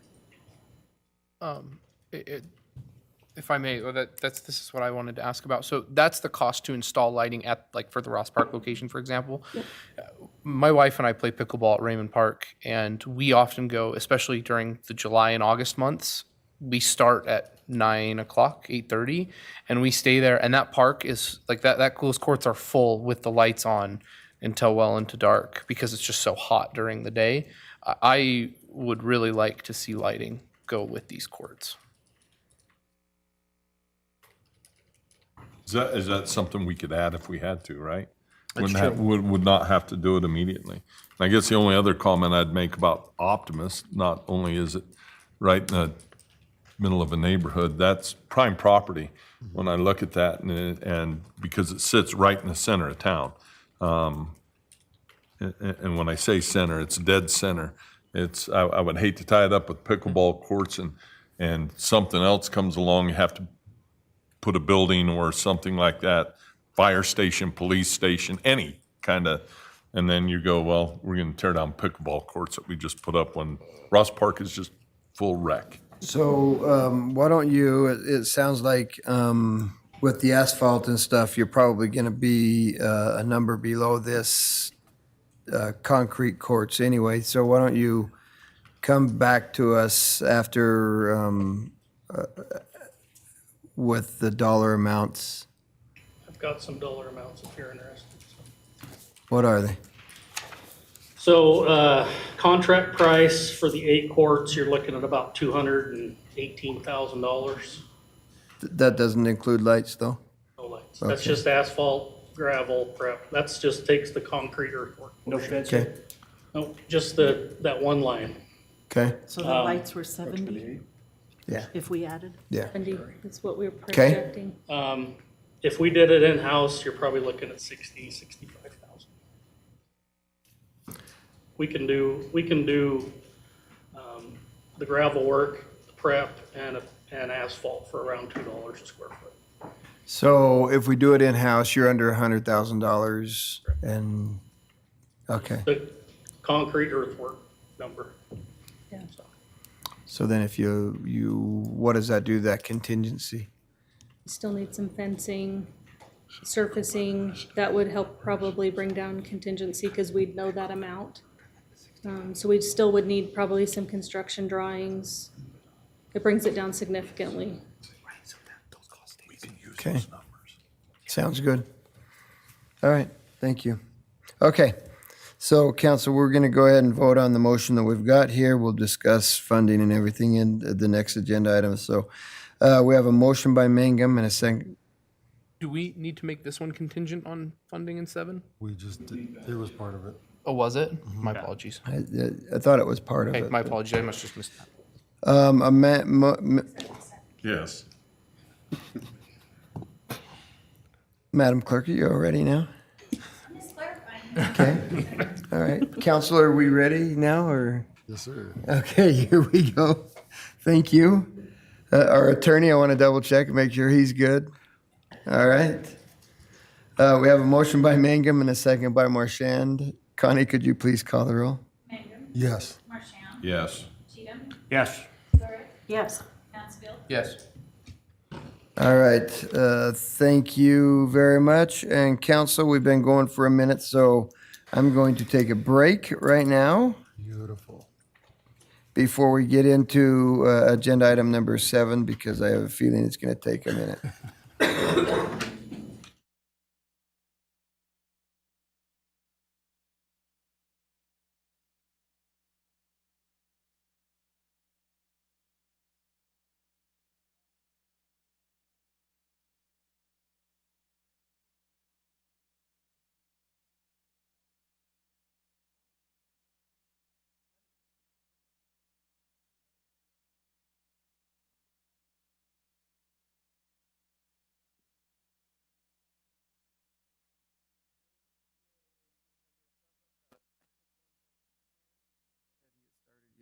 on agenda item 7. Good morning, and thank you for joining us again after the break. We'll go ahead and get started with agenda item 7, American Rescue Plan Act, ARPA, discussion number 5. Public Works staff and department representatives will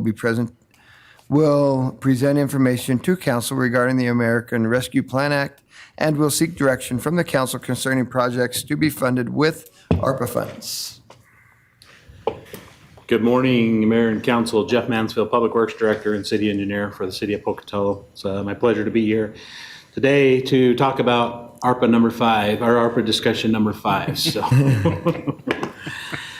I've got started here is I've got a spreadsheet going that already has the information that we've already approved.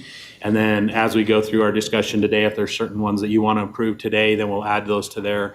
And then you'll have kind of an idea exactly where we're at on the balance. So Jeff, from what you're saying is we're not talking about spending all the money necessarily, just any projects the council's interested in moving forward today. Correct. Okay. Yeah. And if it ends up being all the money, then I'm fine with that too, so. Have to have a 6.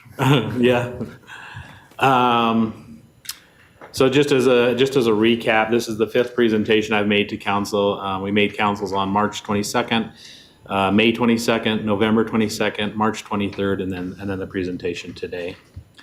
Also, as a recap, there are 4 key eligible categories for the use of the ARPA funds. There's the public sector revenues, the public health and economic response, premium pay for essential workers, and water, sewer, and broadband infrastructure. To this point, we've utilized 2 of these different categories, which would be the premium pay for essential workers, and then also the water, sewer, broadband infrastructure.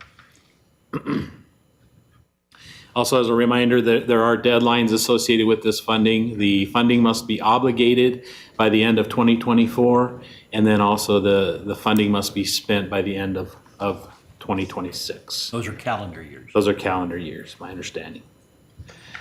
So from our last meeting, there were some questions that were brought up that we wanted to clarify and give answers back on those. The first one was the question's been brought up multiple times about what exactly obligation means. Because in the previous slide, we said that the funds had to be obligated by the end of 2024. So we conversed and collaborated with our legal department, and basically the definition that they provided to us based on their research of the final rule was that an obligation under the final rule is an order placed for property and services and entering into contracts, subawards, and similar transactions that require payment. So that's kind of the definition that we have to follow as far as obligation of the funds. Any questions on that? Okay. Another question that was asked last time was whether or not we were allowed to purchase property with these funds. And again, based on the feedback that we got from the legal department, it is acceptable to use ARPA funds. However, these funds also must be obligated by 2024. And then especially if you're below $1 million range with that, then it makes it even easier to spend those just based on some of those rules and restrictions. So, and then another question that was asked is, can this money be used for a match? And again, legal department confirmed with us that is an acceptable use of the ARPA funds. Why I'm not using PowerPoint. Oh, there we go. So this is kind of the initial list that has been started from the beginning, and some items have been put on here and then taken off, and then we've got some other lists that continue to expand upon here. Currently, some of the items that are still up for consideration, I mean, they're all up for consideration, but some of the ones that are still kind of standing is the airport lift station upgrades. In discussions with WPC and the airport and the mayor, we really don't feel like this is a super high priority project right now, just based on the needs out at the airport and something that could be funded with other revenues in the future. City fuel site, that one's already currently under construction and funded. Zoo Idaho drinking and potable water system, we estimated about $100,000 for that one. And then the Ross Park drinking and potable water infrastructure improvements, we estimated about $1 million for that one. We don't know anything more about that. We've never done any design. We don't know exactly what the needs are there, but if council chooses that as a priority, then we can do some more research into that. South Fifth sewering, so we estimate we needed about $250,000 for this. And what this would really entail is trying to look at some of the private systems out in that area, look at cleaning those, maybe doing some repairs, and really just trying to get those up to par with where they needed to be at. I will let the council know that there's a lot of development going on out in that area and a lot of annexation that's most likely going to happen within the next year. And a lot of that annexation is gonna account for and take care of the sewer infrastructure that needs to be included out in that South Fifth area. So a lot of that will be handled by the development, and so that's why we kind of reduced it down to the $250,000. The sliding tower, you just heard about from the Parks and Recreation Department about the sliding tower at Ross Park, and then Brooklands Playground. The restoration on that is estimated about $275,000. We did get I think you all might have got a letter from the Portneuf Valley. Portneuf Valley Partners regarding what their commitment is and how that's a priority to them and what an asset that is to the community. So repaving city parking lots. So we've got several parking lots around town that really need some attention and some maintenance that could be utilized there. Stormwater for streets. We've got a list of stormwater projects that just is never ending. And we've got two of them that we've identified that are high priority. One of them would be the Center Street underpass area, and then also another one would be the Centennial Park stormwater project. So we estimate that we could knock those two projects out for about $2 million. What was the second one? Centennial Park. Oh, right.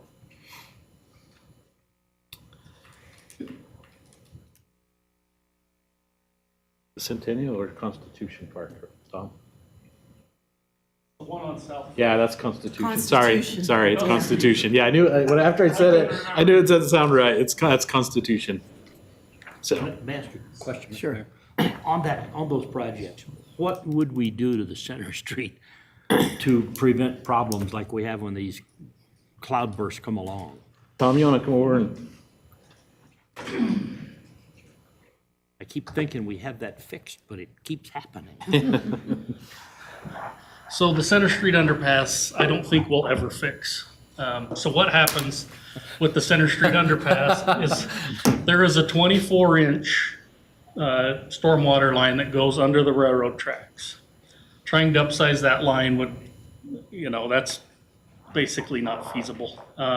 So what ends up happening with Center Street is that 24-inch pipe gets surcharged.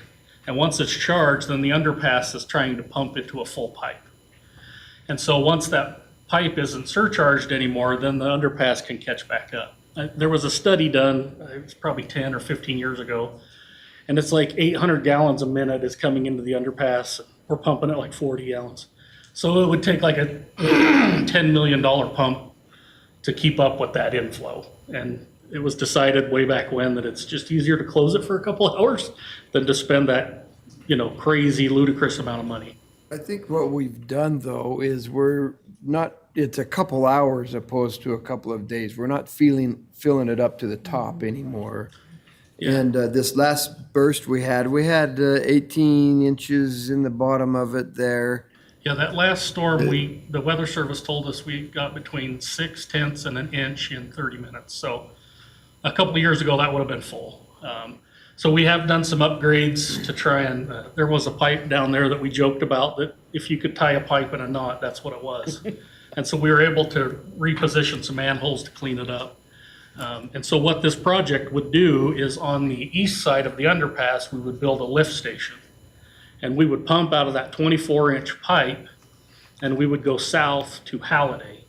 So at Halliday, there's an 84-inch massive pipe but under bad conditions is, a quarter to a half full. So we do have some extra capacity there, and then we could artificially lower that 24-inch pipe, and then the underpass isn't pumping deadheaded. Does that make sense? So really just trying to prevent more water from getting to the Center Street underpass, bypassing it before it gets there. And that lift station would also help with the surrounding areas, like if you've ever driven behind City Hall during a storm, all that water goes into that same pipe. And so once it's surcharged, it just takes time to go down. So that's all gravity feed? Yeah. So all we're trying to do is just take a little bit of that load off. Thank you. Thanks, Tom. Yep. And before you go, what would we do for Constitution Park? So Constitution Park is out, we call it the South Park area. South Park is super flat, so there is a lift station out there. And the lift station pumps to a retention area in between the two, the northbound and southbound interstate. Fairly small area. And so when that becomes full, then we're having the same problem we're having at the underpass. We're pumping into a full pond. And so what we are proposing is, as the water's coming down South Fifth, we would redirect that into the park and depress the park and make that a stormwater retention area. And so then it would relieve some of the flow that's going on the streets into the houses and have to pump less water into a retention area. Because the retention area we're just kind of stuck with because we're not going to move the interstate. So. Still maintain it as a park, but have it double as a stormwater pond as well, so, yeah. It's a park that occasionally becomes a swimming pool for kids. Splash pad. Let's slide up. Splash pad. Okay, thank you. Thanks, Tom. So then, if council was interested in doing some improvements to sidewalks, curb gutter, replacing or adding some sidewalks throughout town where they're needed, we had identified, $1 million to get started with a project like that.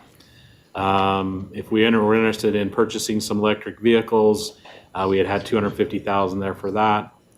And then streets can always use street sweepers, so we had a couple of street sweepers identified there for $700,000. The next slide, we've got the fire alert system, and I think Chief O'Hearn is here. If you had any questions for him about the status of that or the need, I think you're pretty aware of that one, but if you had any questions for him, he's willing to come up. So I have a question. Last time that we had talked about this, we had talked about following up with, sorry, I'll let you get seated. You're good, I'll listen. Good morning, Ryan O'Hearn, Fire Chief. Thank you, Chief. Sorry for my haste. Good. Last time we had talked about the alert system, we had talked about possibly following up with the county and seeing if there's any headway made there. I have presented it to the county commissioners during their ARPA presentation, and then I've also included it in our 2023 capital ask on their budget. We proposed that the city and the county would split the cost of the system. And so I believe we put $370,000 in our capital ask on our capital budget. To this point, I haven't received any assurance or indication, but I feel good that we're going to have that conversation. I do meet with the county on our budget presentation 1 week after our meeting next week with the council. Yes, sir. Thank you. Can I follow up? Sure. So this amount here, 600,000, that is the total? That is the total. So we received it was originally budgeted at, I believe, 566. And they told me earlier this year before the January ARPA presentation that we made, or maybe it was the November, I asked them to update that, and they said there'd been about a 10% price increase. And so the price was in the mid sixes. Okay. So if the county, if you're successful in getting them to foot half this bill, we would be looking at half of this Yeah, But it and needs to that's- go up a little. It says 600,000, Yeah, so you're I saying think it's mid-sixes? right about 6, maybe slightly higher than 6. We're hoping to split that with them. My $370,000 ask to them included a provision for them to add this same capability to the station that they're looking at in South County. And so that would be paid by the county.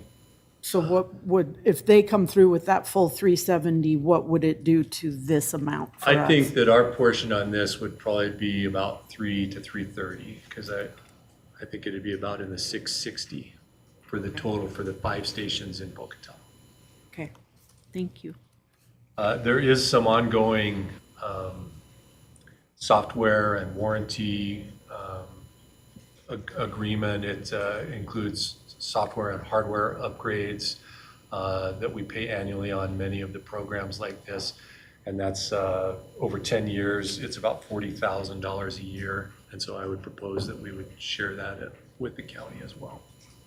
And would that be added then to? Yeah, that would so- be that wouldn't be a balloon payment up front. That would be an ongoing maintenance payment to maintain the system and complete any software or hardware upgrades and any warranty work or troubleshooting. So if we did all of that and they pay half, we're looking at about 350? Well, we would be looking on this at, the 3 to 330, and then there would be an annual maintenance moving forward. And if the city and county agree to split that, it would be about $20,000 a year for the city. But if that's an annual maintenance, then that could be a budgeted? Yes, Okay, that so wouldn't be out that of wouldn't ARPA affect funds. this number. Okay, so Correct. we're still 3 Yeah, to the 330. first year is included in that plan, and then there would be an ongoing, if you chose to, I'm not sure if it's an optional add-on, because obviously you need the software to run the programs. Right, okay, thank you. Chief, how long will it take them to put this in the stations and stuff? I have to admit that I am not clear on the timeline. I can get a definitive timeline for you. I'm just curious about timing of when we need to approve something to make that happen sooner than later. We're having failures now, so. We are continuing to have some. So We we- were hopeful that the console upgrade that we did in dispatch would help the problem, but since mid-April, when we installed those consoles, we've had about 4 failures. Okay. And then we got a comment from Councilmember Marchand. And I guess that's what it is more than anything. This thing, I think, if we don't get it taken care of, is going to cost us more than $600,000. So my question is if we take the ARPA funds, we pay for it, we do it now, and then the county says we're going to pay for half of it. If we could take that money from the county and do something else with it, put it in general fund.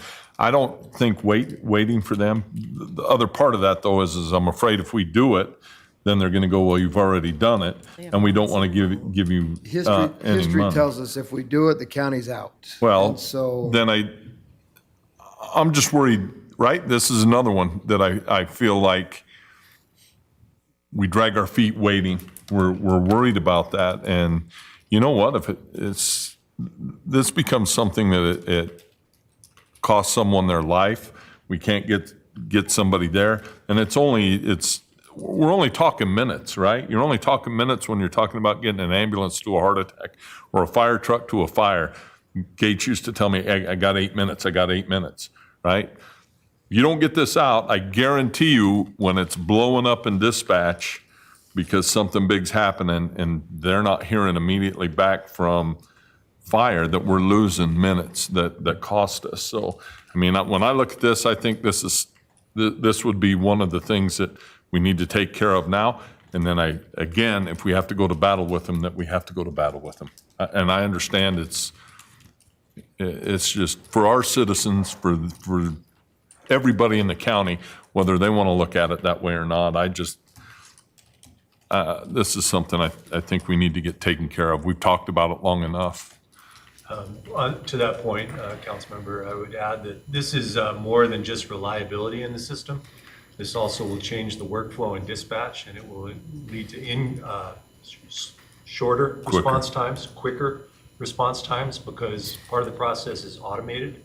So not only is it more reliable, but it will lead to faster response times, take some workload off dispatch, and it does also provide for opportunities for redundancy within the system through all 3 dispatch centers in the valley. So it definitely would be a leap forward for our alerting. So part of that is, and I guess if we look at it and we fund it fully to get it taken care of, and the county doesn't want to do the 300, then our push becomes you pay more for dispatch. You're going to pay, you pay me now or pay me later. And I know that's easier said than done, right? But unfortunately, this is something, this thing right here affects everybody.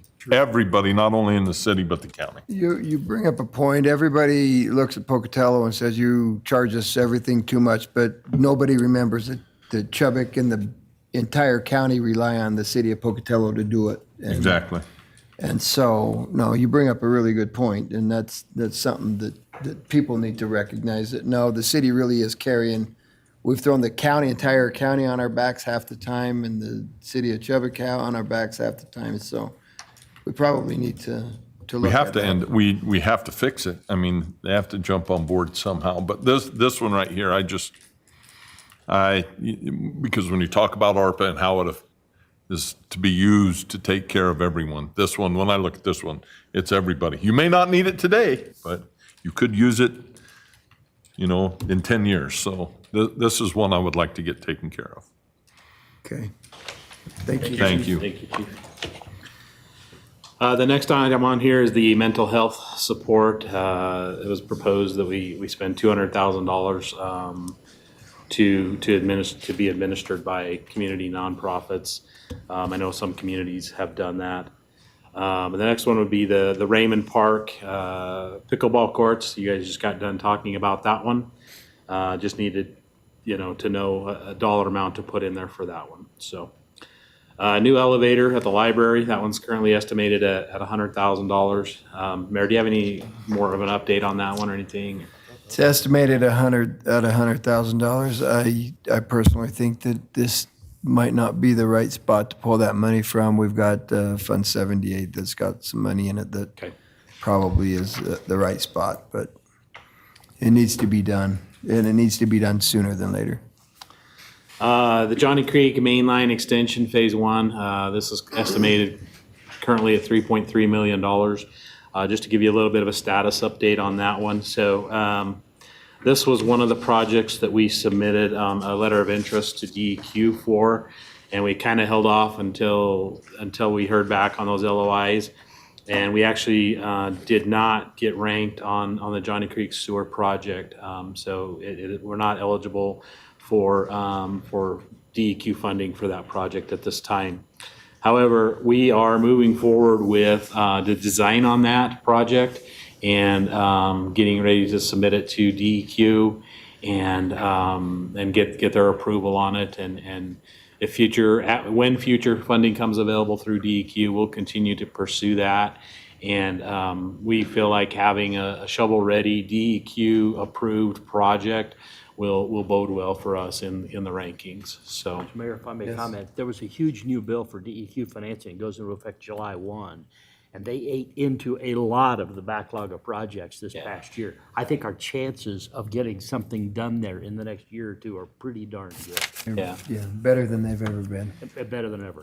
Yeah. And just to give you a little more insight onto this project, Councilmember Lyric came to my office yesterday, and we talked a little bit about. I mean, this project total is probably, $13 to $14 million. And this would do just phase 1 of it, which would basically take the main line up Johnny Creek. There's still another $10 million that needs to be found somewhere, whether that be through grants, loans, or creation of an LID in that district. And just to refresh your memories on LIDs, they can either be passed by a 2/3 vote of the owners of the property in the assessed area, or they can be implemented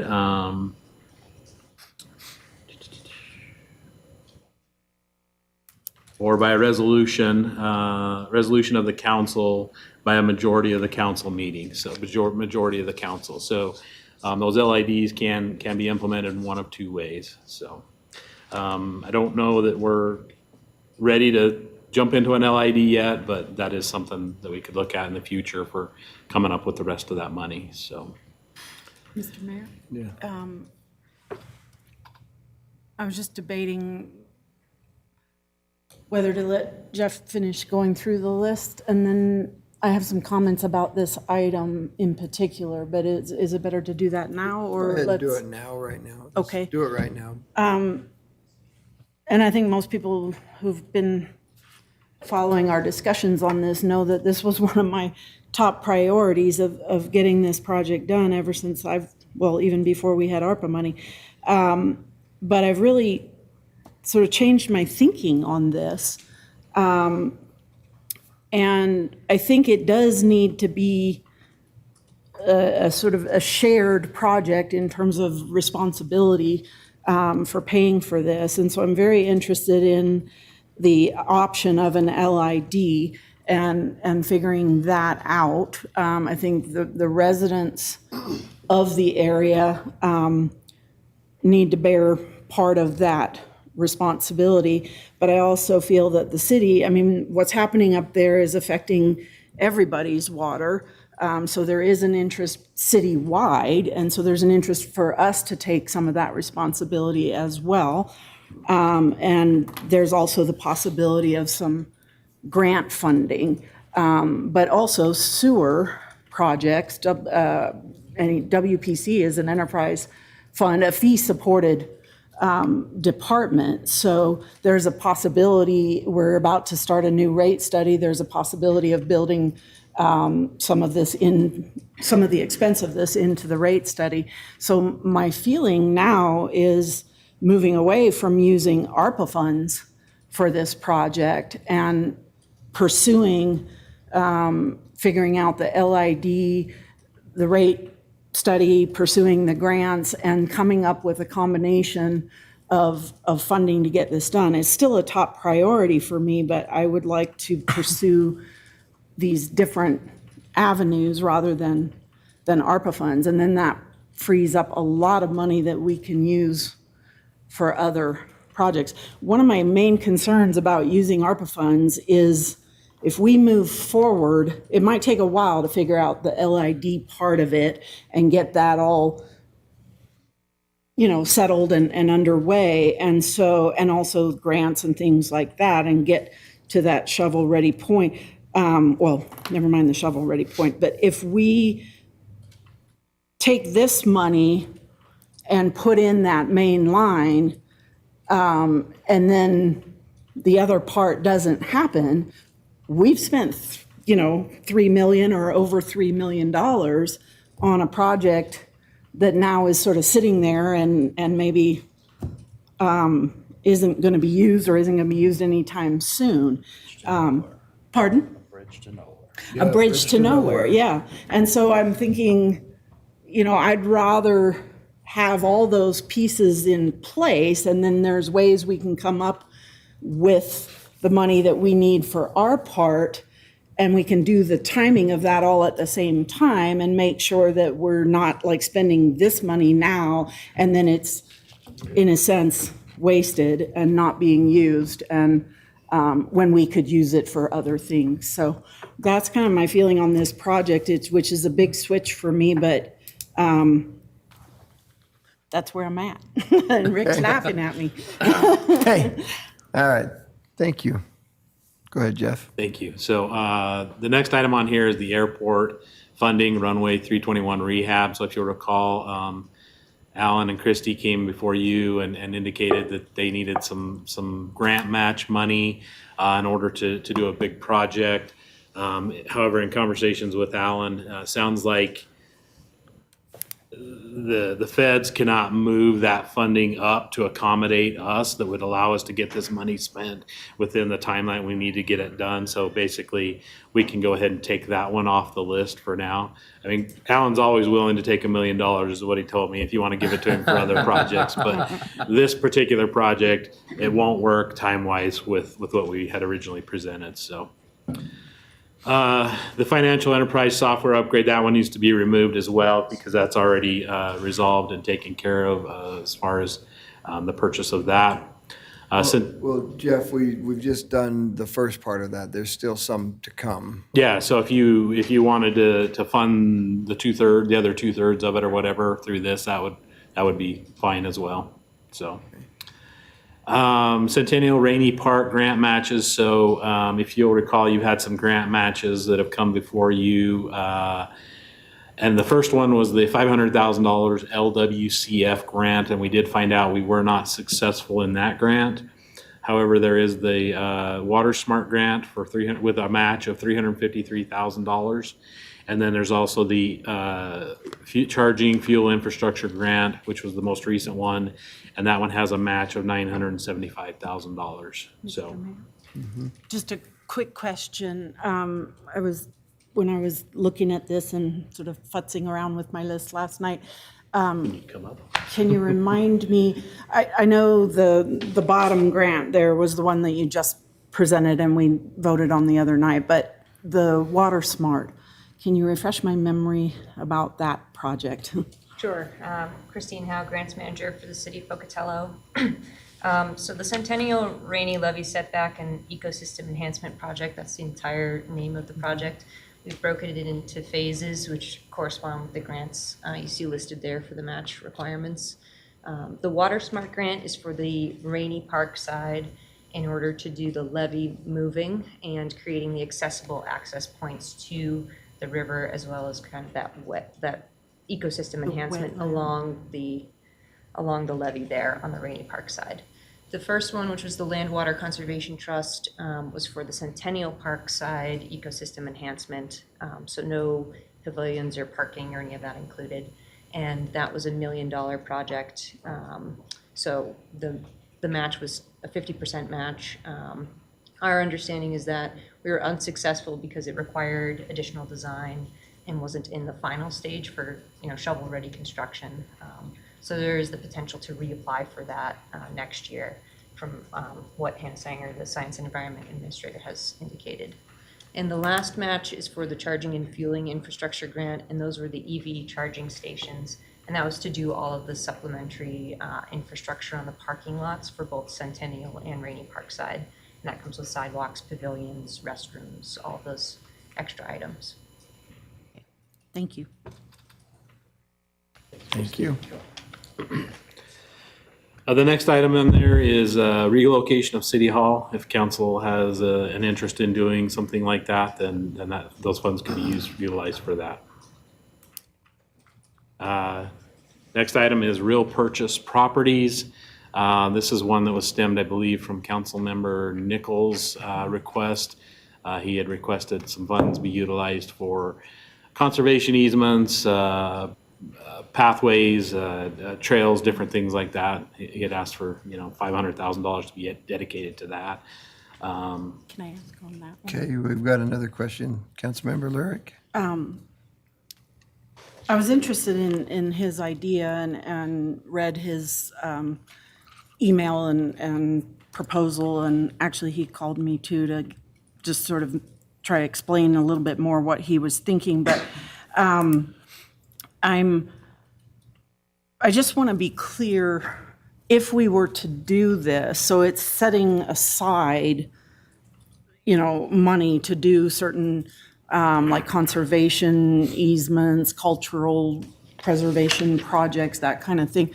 But by the rules of ARPA money, we would have to determine specifically like what projects we were going to do. We couldn't just approve a fund that then would go beyond the deadlines that Correct. ARPA set, right? So You can't just create a conservation easement fund and then just Right. leave the money sitting there. It needs to be obligated by the end of '24 and then spent by the end of '26. So the idea of 500,000 is an estimate to do lots of different things, but we would have to decide specifically what those things were going to be and then how much each thing was going to be by the deadlines that we have to meet. Okay, that was the part I wanted to understand. He had some interesting suggestions. I was just questioning, are they all ready? Like, would the things fall within the right time frame? Right. Would be my question on that. Yeah, I'd probably have those same questions. Yeah, okay. Councilmember Mansfield.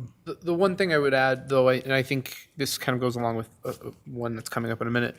Let's say we put aside that 500,000. So I guess one question I'll ask real fast: how fast, if we identified a project, how long does it take approximately to obligate this money?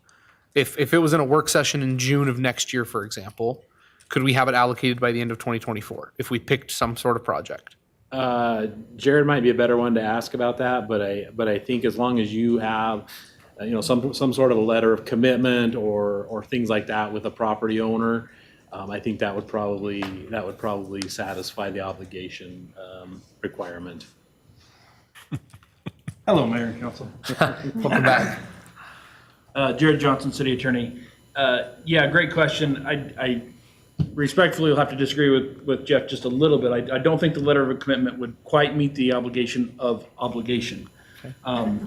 Unless it were binding and we had to move forward. So in that case, it would have to be a purchase and sales agreement for property. So to answer your question, I really think it depends on famous answer. Dang, that slipped out.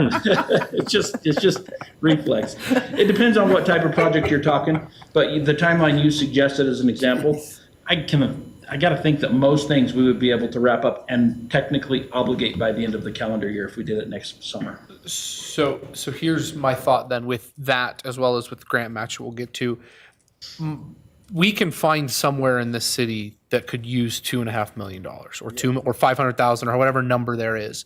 So if we set aside 500,000 for real property purchases, we get to June of next year, we have found no property worth purchasing. We sit down and we say, okay, where do we want this $500,000 to go? Maybe it's pavement, no, it's streets, it's stormwater, wherever. And we say, yep, okay. And then we give that direction. 6 months later, it's obligated and we're done. So we can pivot, but it gives us that flexibility for 12 to 16 months probably that's available. So I think that's kind of what Brent is advocating for here in this real property purchase. And I know that I was advocating for in grant match, but I'll come back to that. I like that idea. Okay, thank you. Okay, thanks, Jared. Yep. I love his answer. It depends. Hey, Jared. I need to use that Will one. you stay kind of, I'm going to ask for you at the end of this list. So Depends. He doesn't want to take the seat from somebody else. Another item that was on here was improving broadband through citywide. I know several other communities have utilized their ARPA funds to improve their broadband. I don't know that the city's interested in becoming or owning a broadband utility. And I know Google Fiber is coming, and I know we got several other private companies that are currently improving our broadband. And so I don't know if this is one that council wants to spend money on or not. I don't have any kind of an estimate of what it would cost. Jeff, could it be a grant? Could we use this as grant to some of these companies as grant money to some of these companies that would match it with, you give them a couple $100,000 and they match it with a couple $1 million to do that? I could look into that.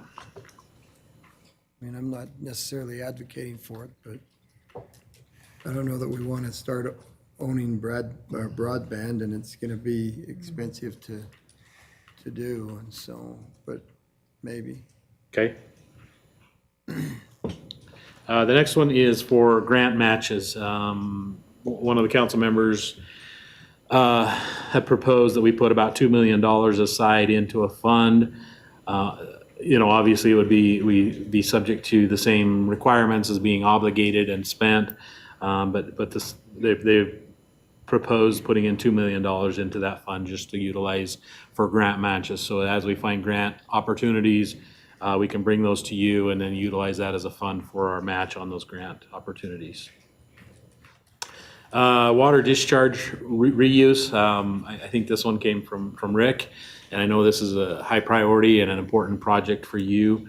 I'm trying to do some research. We did a study, I don't know, about 15 years ago. I'm trying to do some research on exactly kind of what costs they had at that time. And then we're also doing some research on exactly what level of treatment we would have to have for different reuse options.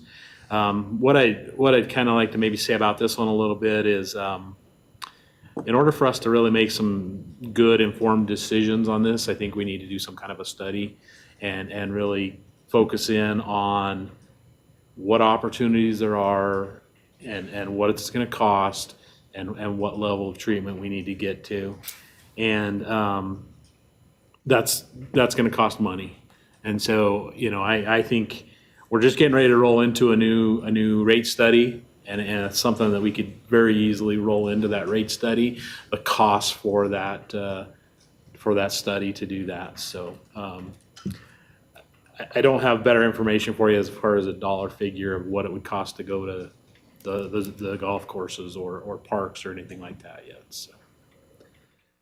Mr. Mayor. Councilmember Marchand. This, right, again, my opinion is something we need to look at. But when I look at this, if we're going to have some money left from these sewer projects, right? We could, that we're not going to use on a sewer project. Maybe that's something as a council, we look at taking some of that money to do whatever the study is or whatever to enhance this part of it at the beginning. Because this, in the long run, if you can make it happen, it's going to save everybody money. Sure. And it's just smart, Yeah. Can I follow up on that? Or were you? Go ahead. Okay. I agree with what Councilmember Marchand just said, but I'm curious, I again want to clarify something. You were saying we could easily roll that into the rate study, but would that be, so I'm not sure where ARPA money would come into this. Rolling it into the rate study would be to pay for the study. Correct. To figure out what we're going to do. Correct. But then are you suggesting, like, once we know what we're going to do and how much it's going to cost, that then we use some ARPA money for that? I would try to use some ARPA money that we're not using. If we're not going to fund the sewer project like at Johnny Creek, the never-ending bridge, take some of that money and put it into the water discharge, reuse. Fee-supported departments, we could use fee money for those kind of projects.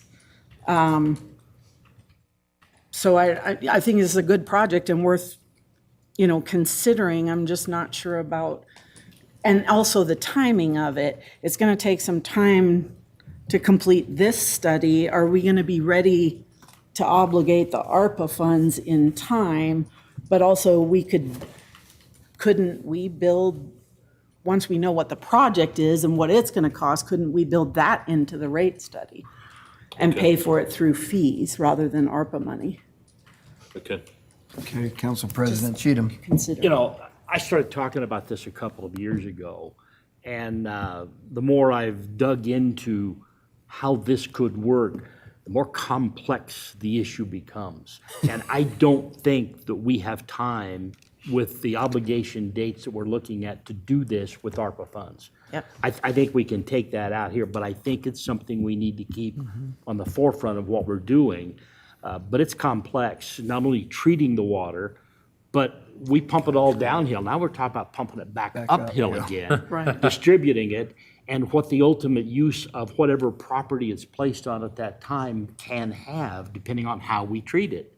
And, it all goes into purple pipe if it becomes potable, and that means an entire new water system. And it's a complex issue. But I just think that, we're discharging over 7,000 acre feet of water a year into the Port Neuf River, and it's our water.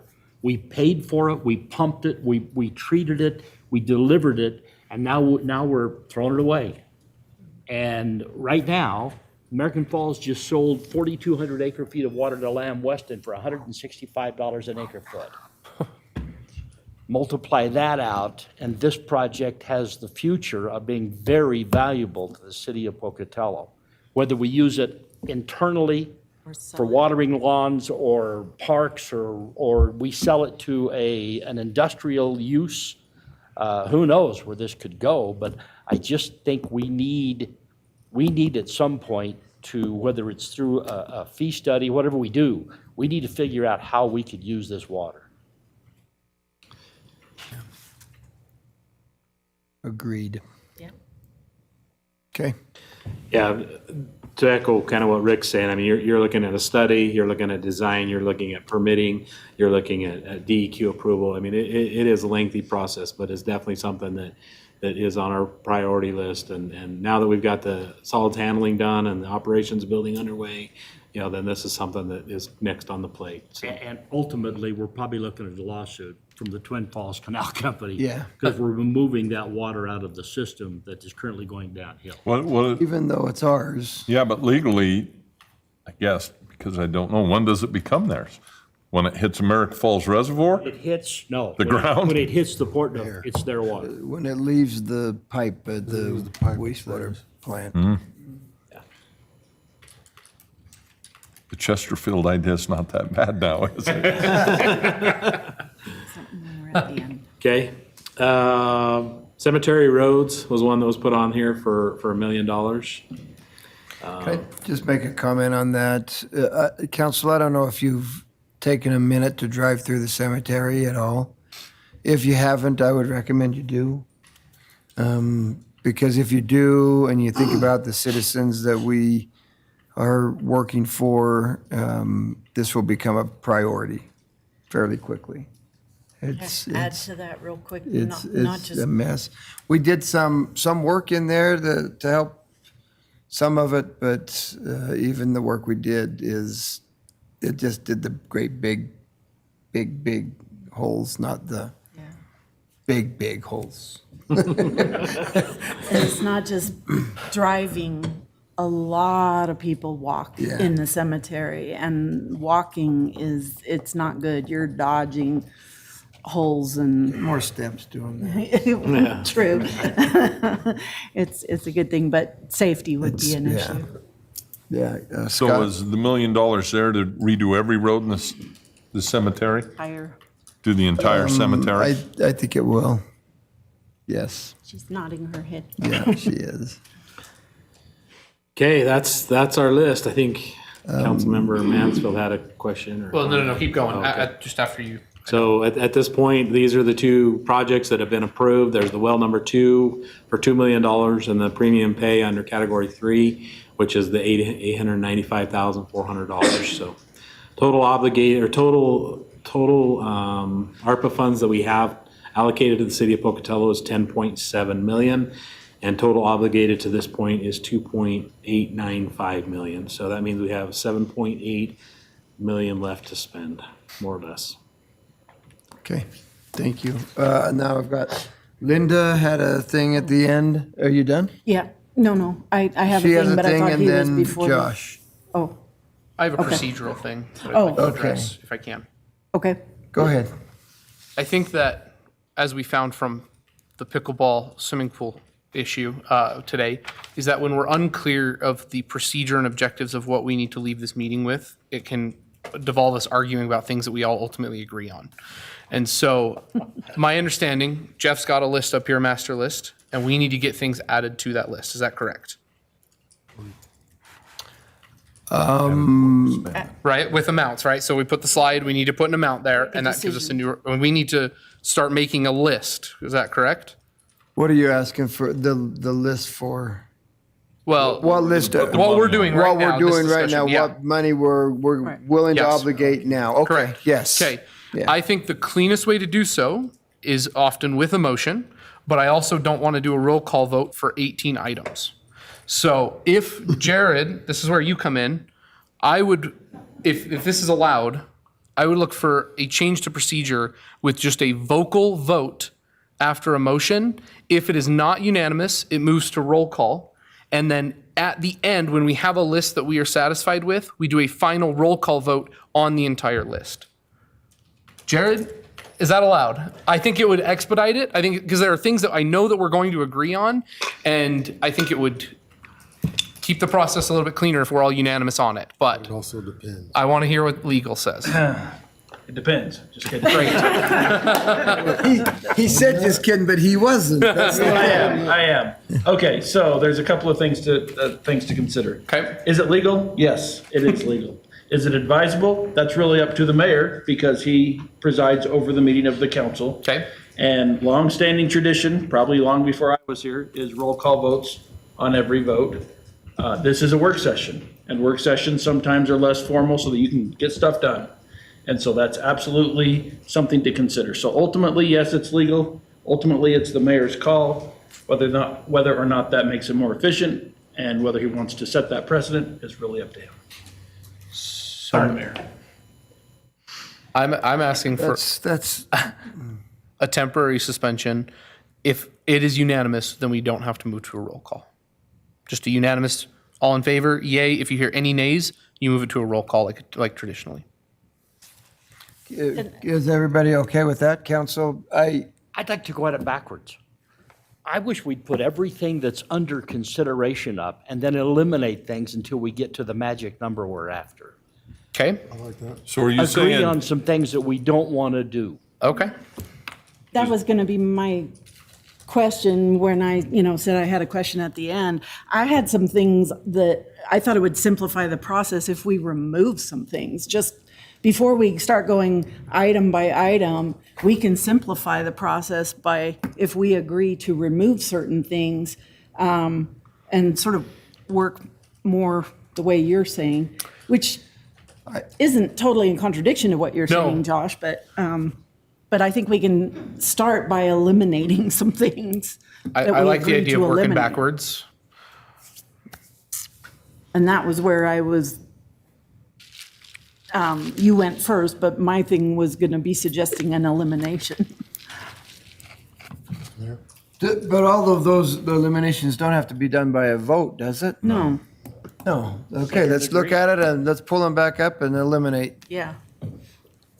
And that was where I wanted to start with something specific.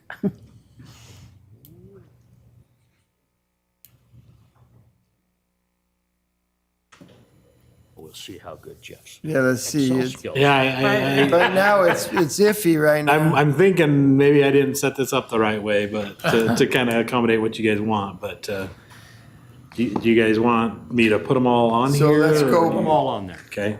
Do you want to put them all on there, or should we just look at, Go he's got through a the list. He's Yeah, let's just got go a, through this list Right. and say yay or nay. put the list up on the board so we can see it. And then we'll go through this fairly quickly, council. We don't necessarily need to discuss everything. Okay. Airport lift station. Already pulled, isn't We it? pulled that. Well, we pulled the airport runway? Oh, runway. runway, okay, The okay. lift station. All right, I'm not getting any, Well, okay. there's, what will that lift station do for us? Are we not able to handle the WPC load from the airport at this point? Is that going to add additional capacity? I think the primary driver behind this is to give additional capacity out at the airport. How for- close to for capacity development. are we now? I don't know the answer to that. Alan, do you have Levi's any not idea? here, Alan's not. I don't know capacity-wise. I believe structurally, Alan Evans, airport manager, I think it's an older system. I know a lot of the system out there is military time, and so I don't know if there's some piping that needs to be redone with that as well. Capacity-wise, it is an old system. So council, let's leave it on the list. We don't have to make a decision today on it, whether or not we spend money on it, and then you can get some information on that for us. Yeah, we'll talk with Levi. Okay, Zoo Idaho drinking potable water. For $100,000, I think we ought to do it. Okay, leave it on the list. Ross Park drinking water. No, I'd like to leave it on the list. I don't. I don't. Not for $1 million. Okay, I got 2 no's and a 1 yes. I am looking at you, Councilmember Mangum. I know. You can feel your eyes. That's a hard one. I was hoping so. Marchand? Well, I guess I have a question. Part of that is this something that's going to come into effect, right, with the master plan, correct? With the infrastructure, the road, all of that. Is this $1 million going to be used there? Is that something we can find later? That's why when I look at it, the zoo's not touched because it's on one side of the road with that water. The master plan, I think, is going to be a whole nother thing. I think until we know exactly how that master plan Right, is so at this gonna be point, I implemented. would say no on that million. Okay, but I got it's 3 no's, pull it. that. We got 3 no's, pull it. South Fifth Sewering, We're gonna pay for that for construction, so no, or annexation, so no. Oh. Right? Isn't that what I heard? That's not what this is for. This is for the private stuff, right? Yeah. This is for the private property. Okay, so is that why it went down from the high number it was Yes. before? Got it, okay. Got South it. Fifth. I misunderstood what you were saying that earlier. one. Then yes. I'd Okay, say I've let's got- leave it. I got 3 yeses, so leave it. Slide at Tower, Ross Park. Yeah. Already Yes. on there. Yes. Leave it on there. Leave it for Brooklyn's now. Playground. Yes. Say yes. Leave it for now. Repaving city lots. No, No. Pull that. Stormwater streets. yes. I got 1 no, 1 yes. I want it on for now. I got 2 yeses and 1 no.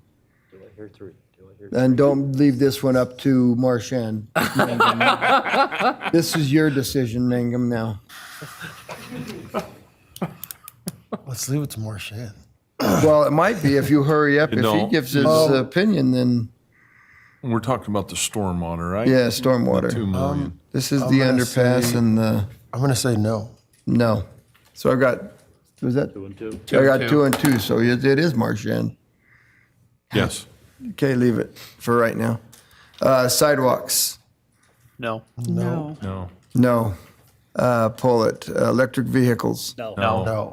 pull it. Street sweeper, No. No. no, pull it. Not right now. Okay, fire alert system, Yes. yes, leave it. Mental health support, No. no. I'm a yes.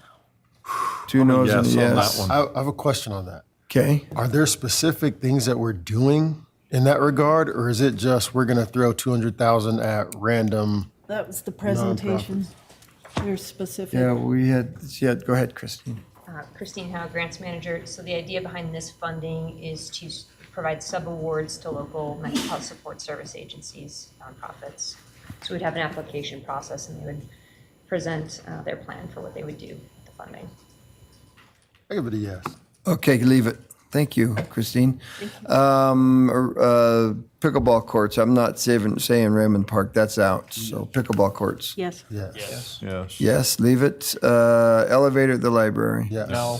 No. I've got more no's than yeses, and I do think Oh, there's a way to fund that. Yeah. So I would pull it. Outside? Oh, okay. So Yeah. no. I would pull that. Okay, next. Johnny Creek Main Line Extension, No. No. No. nope, pull it. Airport funding's been pulled. Finance software Yes. upgrade, Yes. Yes. Yes. keep it. Centennial Rainy Park grant matches. I'm a yes for now. Yes. Yes, I got 3 yeses for now. I'm a no on that one, but And then relocate City Hall. No. no, No. Yes. Okay, I got 3 no's, so pull it. I heard 3 no's, I didn't hear. Mansfield, it wouldn't have mattered anyway. We got 3. Okay, what do you got there? Real property purchase, No. no. 2 no's. I think I think it's not a bad thing to leave it for now. I'm going to say yes. I'm a yes. Marchand, what are you? 2 no's, 3 yeses.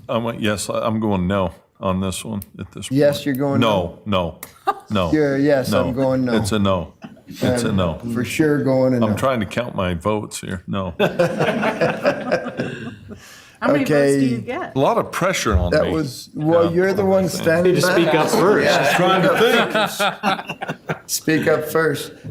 Council, I'm going to appeal, Councilmember Nichols requested that. I would ask one no to consider it and pull it later if that's the case. Mr. Mayor, Can I would like to see, like, the grant matching. I would think the grant match, the 2 million should include for also real purchase of property as well as contingencies on ARPA projects that go over. You don't know if the grant match is going to happen. I don't know if yet. it is, but I will switch to yes, but I would rather it be rolled into a larger sum or reduce the grant match amount or something. I agree. So yes for now. How about that? I'll make it easy. Yes for now. Okay. Scott, you said so, you, I'm good. okay, so leave it for now. Grant match? Yes. Yes. Broadband. Oh, Broadband. Oh, I skipped broadband. There was no number there. No. No. I've got 3 no's, so no. Grant match? yes. No. Yes, if we allocate it the way that Josh just specified. So can we have conversation on this one? Yeah. Can I- Go ahead. Yeah. Go ahead. Well, I mean, part of it is if we go back, right, we have the grants that are up there. If we don't have, if we take that money away and put it here and say, if we get those grants, right? Because part of the push here is we're applying for grants and tying up money, possibly, when we don't know that we're getting the grant, right? So it turns around and comes back. So, I mean, go ahead. I look at that and go, if we're going to put $2 million away and not worry about the other money. Did we keep the other two, Yes. those grants? Beg your pardon? Did we keep the grants for did. the? Yes. Okay. We did. So we've got it tied up twice. I would say, can we just tie it up once somehow cleanly for all of that? Okay. Josh? I'm going to put the 2 million on, and I'll make the same appeal I did at the Rainy Park. I agree with Scott. I would really like, I want the Centennial, the Smart Water, the real property purchases. I want all of that rolled into a total of $2 million.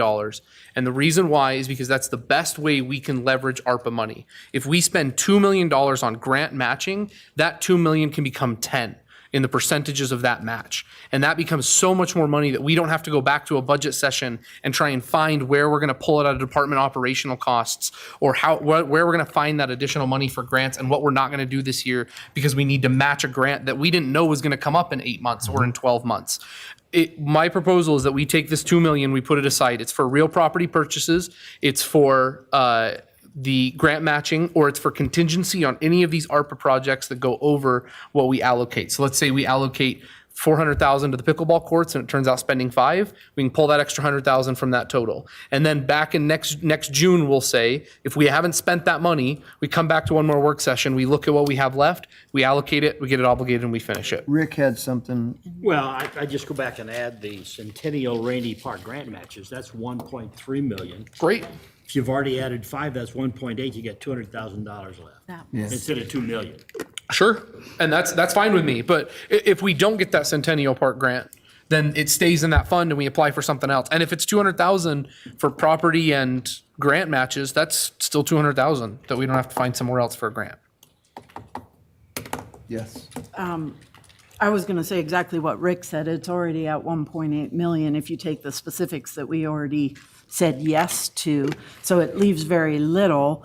But that was the reason I voted no against this, was because of what you were talking about, is we're sort You have of it duplicating. twice, We right. already have it in There there. twice. But I'm not opposed to what you're saying. Then we take the others off the list and we just lump it together in here.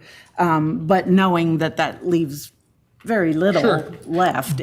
But you- if we don't get the grants, Right, we then don't have to there's- come back and revisit then this. there's It's just more. there. Right, Yeah. right. So, yeah, just knowing. Uh-oh, here we go. Good news or bad? Just provide information to the council that might be helpful for the timeline on those grants that we've applied for. We should hear before the end of the year. So if you don't get the Water Smart or the CFI grant, We can move quickly. Then we can move quick. that match would no longer be required. And that- Perfect. Those are anticipated to be awarded in the fall toward the end of the year. Okay. So I've got a number of yeses, but I want to clarify, I've got enough yeses to keep $2 million. But in that $2 million, we're talking about the grants that we've already applied for, those 2 grants and the $500,000 here. Yes. But we have to go back and take it off the list before. No, correct? we Let's just change it to $200,000 and quit. But what, the issue with that though, I think, is if, let's say, we Then don't we get understand. Centennial. That locks us in. Then that money is, that money right now is allocated to the Centennial grant match. And we have to sit down and talk about this again It would- if we don't get that grant. It would be sixes, though. I think what Rick's saying is the money's there and it's grant, and we have to come back and talk about it. We talk about it. Do the we same way. need, is that going to make us have to come back in a work session in the case that, like, I guess my question is, so let's say we don't get the Centennial grant. That money we earmarked in this meeting, if we do earmark it for that grant, do we have to come back and sit down and reallocate that Well, money? we would have to, we're not necessarily spending that money today, so we could be back talking about that same money anyway, Okay. What does right? it- Is that, We would come back and reallocate anyway for a new use, which is the same thing, I think. Quick question. He's nodding yes. What does it do to the, because those are grants and this is grant match, but we were also folding in the real property purchases, and that's a different purpose. What does it do to that?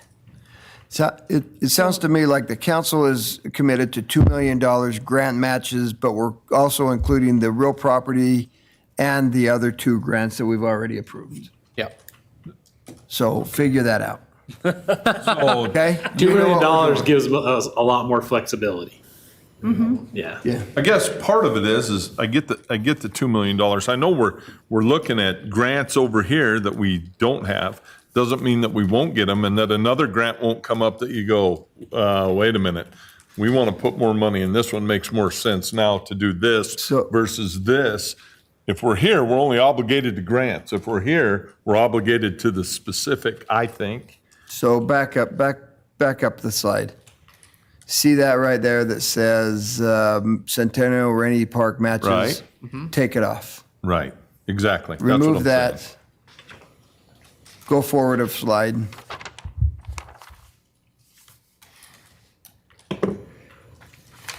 The $2 million, real property purchase, I already said, let's keep it. Pull it off, add it to grant match here, and the $2 million. Does that give us the most flexibility? I believe so. Those are vastly different, though, grant matches versus real estate. Right. That's true, it is, it is. So leave real property Reduce that to $1.5 million. and reduce that to $1.5 million, or do you want 2 million? I mean, I wouldn't argue with 2 million still. Well, I think this is the best use of ARPA money. So let's, okay, council, we're gonna if we- leave real property where real property is. Are you good with 2 million or $1.5 million? well, I would go with $1.5 million. That doesn't mean when we get through our list here that we don't go, well, we got another $500,000 left. Let's put it there. We're just let's narrowing put it it down back. right now, so, okay, $1.5 million. $1.5 million? 2. 2 million? 2. 2? 2. 2? 1.5. $1.5 million, we'll stick with 2. We got 3 for 2. I don't even know why I asked Council President Cheatham. I'm sorry I did that. I should have even asked. All right. Water discharge reuse. No. No. Nope. Cemetery roads. Yes. Like it on the list for now. I'd say yes. Yeah. at Okay, this we point. got 3 yeses for now. Okay. Was there another That our page? numbers didn't change. We are good at this. Oh, yeah. Watch this. Yeah, I was gonna say, watch. Is there another page to this? No, that was it. That was it, okay. So where does it? All right.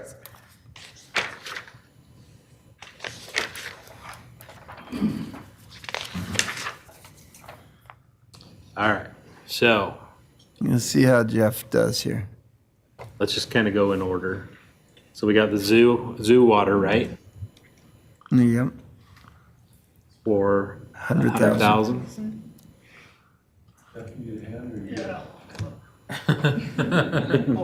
Okay.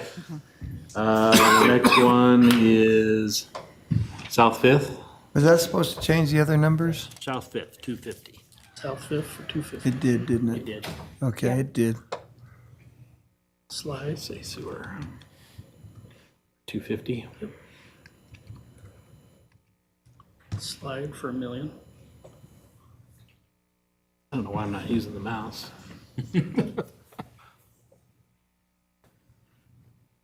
Go ahead and talk amongst yourselves. We got nothing more to say to each other, I don't think. Playground. 275. Quicker than I thought it was. Sure. Well, because I didn't let everybody discuss and argue over everything. It just was like, let's just be done with that. 275. 275.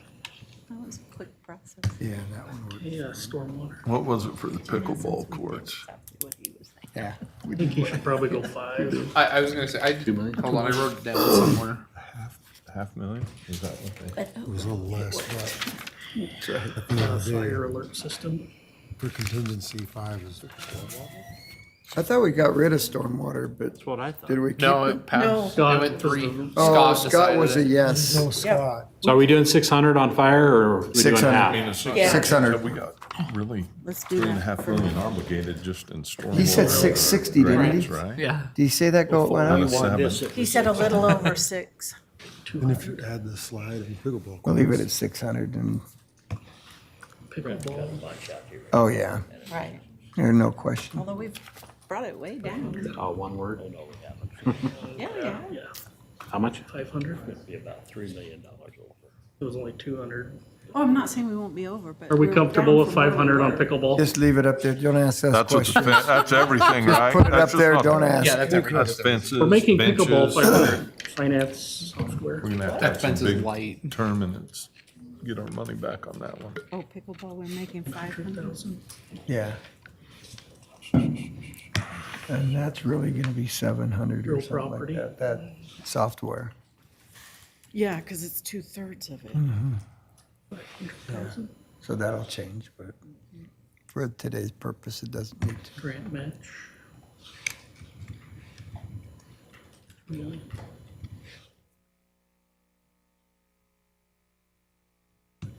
Cemetery roads. Wow. 6, 7. So we're 500,000 right now, we're 1.5. 125 total. That's not terrible. No, not at all. Yep, thank you. That's not horrible. Finance software, we only need 600 grand, right? Yeah, finance software is gonna be 2/3 that, so it's, 600 Which one? grand, Finance finance. software, we only need another 600 because we've And already done then, the first 30. yeah, so would you change finance software to 6? And then your, well, let's leave it like that right now, because if the county comes through with what they should come through with on that fire alert system, then that'll give us another 300,000. No. I would like to make 2 comments then. First on the slide, I think that we should allocate closer to a $750,000. I agree. I think based on the numbers that came in, even at a 40% contingency, that still saves over 200, with then the donation, that saves almost $300,000 for the surrounding costs.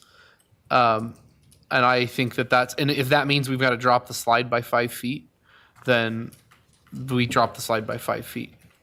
I think we leave it at $1 million. So I heard and I agree, and I think that I would allocate enough to do the job. I worry oftentimes that we say, well, I think we can get by with X, and it comes in at Y, and then we go, oh crap, what do we do now? So I would be more comfortable for sure allocating more, and when it comes in less, we will be able to reduce it at that point. But I would hate to shoot low and it come in high. The one thing I would say to that though, you can't build half a pickleball court. You can't just leave Can't off the build lights. half a slide either. You can drop it by 5 feet and drop 100 grand off of it though, and still have a very good slide and a functionable slide.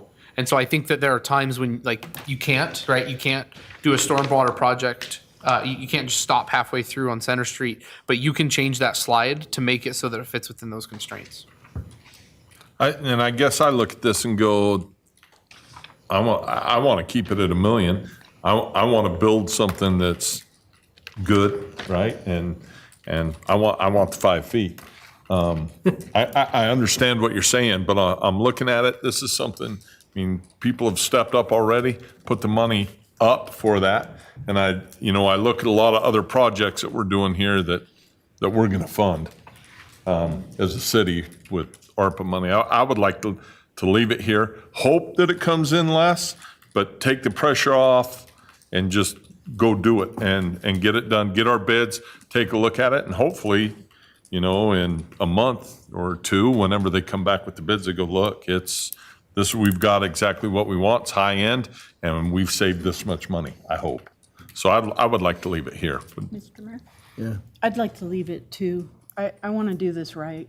If it comes in a little less, then I think that's good, but I really want to get this done and make it a showpiece. You know what, as I look at this, we hear from our comprehensive plan that parks is number one. And I see 3 things up there that is parks, slide, pickleball, and Brooklyn's playground. And I would hate to go cheap on that because that's the 3 things people are going to see. They're not going to see the other stuff. Though it's going to be beneficial for everybody, we forget that. And so, Corey? I would suggest we leave it at $1 million. To Josh's point, I do see exactly what you're saying, but the same thing that we just talked about with the grant match, whatever we don't use, we'll just reallocate it to something else. And that's the same thing that we can do with the slide if it comes under that $1 million. So Yeah, and I understand that. I just think the slide is one that you can put a cap on and say we need to go below. And you can make that project fit within the confines of that cap. And I think that 750 would be adequate, but it sounds like it's a 3-2 on that, so. Right now, it's a 3-2, so let's leave it at $1 million. Mr. Mayor, if I may, the one other thing I Yes. wanted to ask, Jeff, you said the stormwater 2 million would get you 2 projects? Correct. I mean, we're 1.2 million over. Would 1 million allow you to accomplish the Center Street underpass? I think so, yeah. I would be open to cut, I would be interested in cutting that stormwater in half then and just doing the Center Street project, and that gets us almost there. So, I would agree with that. Also, I think that's probably a wise use.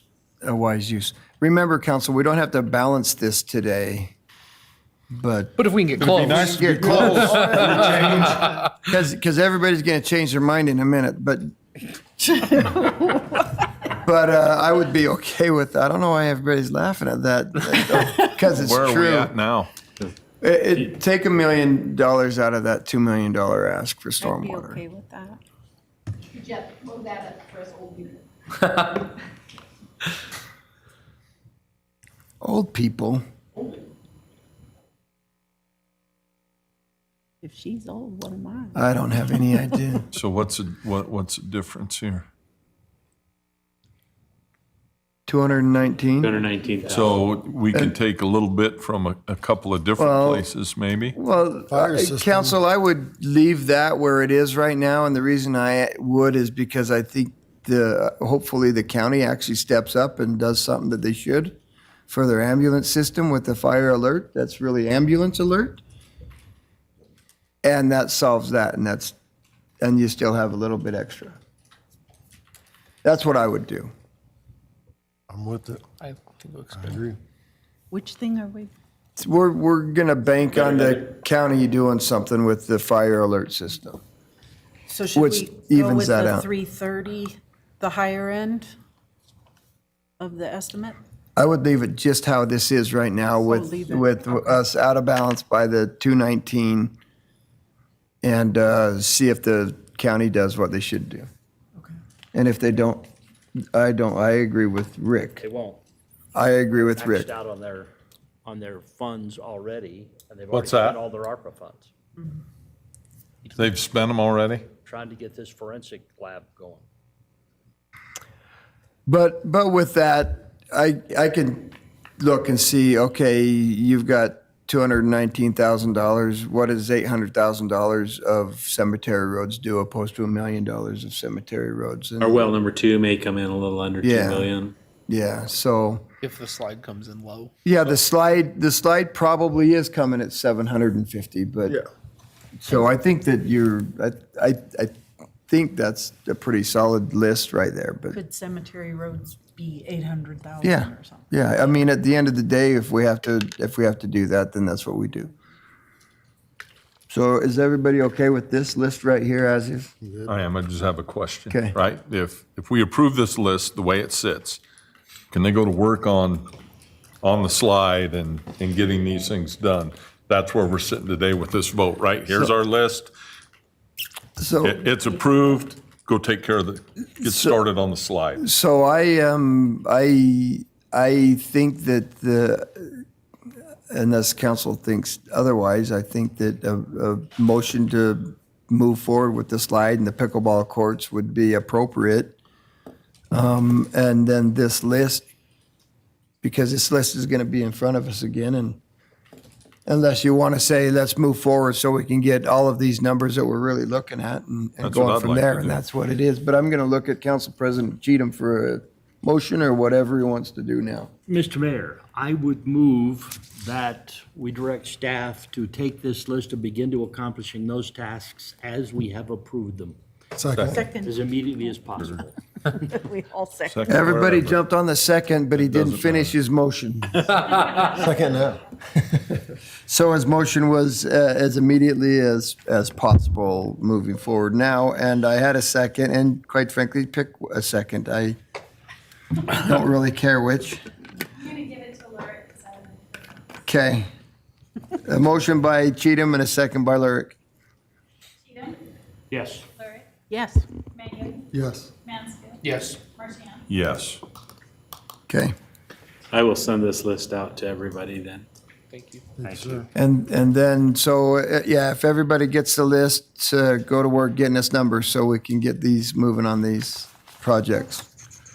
That was way easier. Thank Okay. you. Thank you for your input. Thank you. It's an awesome. It's a good list. I think that's, Took long enough to get to it, but it was. Last time you have to do that. That's impressive. it's not. He'll be back. That's a really awesome. Council will move to agenda item 8, fiscal year Yeah, we're not 2024 budget development. Human Resources staff will be present at 5-year salary projections based upon the FY24 budget build, guidance from council at the May 25, 2023 budget development meeting. We made it to afternoon. Good afternoon. Heather Buchanan, Human Resources Director. On our budget session on May 25th, it was asked for a 5-year projection. Now, in case you haven't noticed, there are more caveats as to what this is not than what it is. So the numbers I'm presenting today are very soft in the fact that I did not redo the budget file. I did this in the world's biggest Excel spreadsheet, and then I whittled it down to a very tiny amount of data to try to convey what sort of numbers we're looking at. The biggest item you need to know is this does not account for our trend for turnover. So someone's been here 30 years, they make this, they retire, the new person makes this. None of those trend lines are put in here. It just simply was not within the time frame I had. So if we just talk about income, which I defined as your annual wage, fire longevity, and fire paramedic pay, I included step movements per year, rank advancements, and then table adjustments for CBAs for next year, but nothing after that. So it's broken down by fund. Hypothetically, in fiscal year 24, that comes in at 38 million. 25 comes in at 40. 26 comes in at 41, 27's coming in right at 42, and then 28's coming in at 43. Again, these are wages only, so I gotta be clear. The next slide, I'm gonna talk about benefits, but only benefits that are tied to wages. Medical, dental, vision, not included. Percy, I adopted each of their the maximum amount we could pay. So you're kind of looking at worst case scenario here. Medicare, Social Security, workers' comp, and fire holiday pay, which is also driven by a percentage. So as you can see, exponentially, it does get more expensive. You can see in 27 when that big jump in Percy, the last part that we talked about, it's almost 2%. You see that jump in this presentation. 1% for the general scale is about 320,000. That's a soft number, Marchand. And again, here's all the things it does not include. So none of these are going to tie out to the budget slides when you look at them. Even when you see the final published budget, these are not going to tie directly to real numbers. This just kind of shows you pretty close to what our pay scales do. Assuming everybody stayed the same. It is everyone, no one can leave. Everyone's staying. President? Is police retirement in here? The police retirement pension fund is not included in these numbers, so that percentage does go up. We do have money in that fund, however, I can tell you right now that is underfunded, and it will have to be addressed in the next year or two. And the, what's the name of our committee? The Investment and Audit Committee is discussing that and looking at. Yeah. But that is a good question. That is a group of employees that are not included in here. This is only things through salary projections. Okay. Council questions? Okay. Thank you, Heather. With that, then we'll move to agenda item 9. That's the least time Heather has ever sat at that table But in the front of the longest council. presentation I've ever had to develop. She gives us the most liquid presentation she could. It's more liquid than what's in this water bottle, but I can come up with some questions. with that, that's all right. With that, then, thank you, council, for being here. We are adjourned.